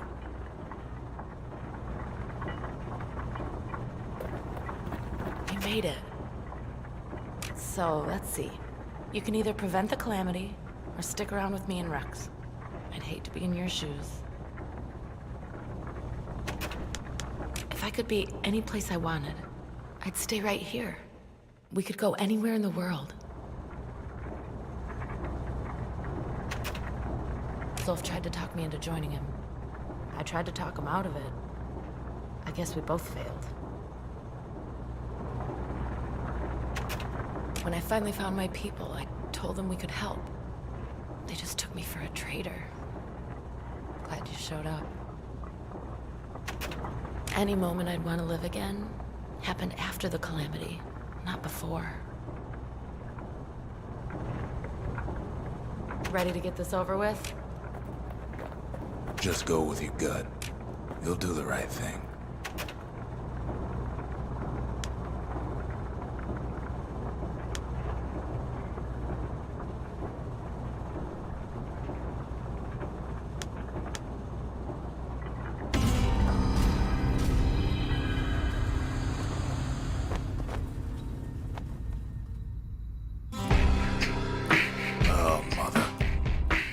Here I figured you'd had enough of me by now.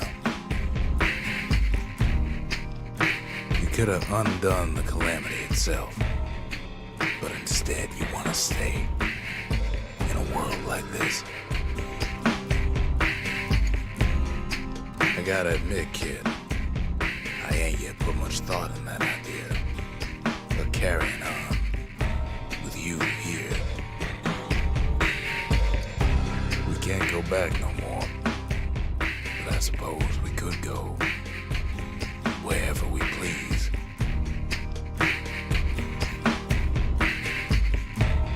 And if anyone's left out there, I sure would like to see the look in their faces when we dock this thing right on that doorstep. Getting ahead of myself, though. I'm gonna need a first mate. What do you say?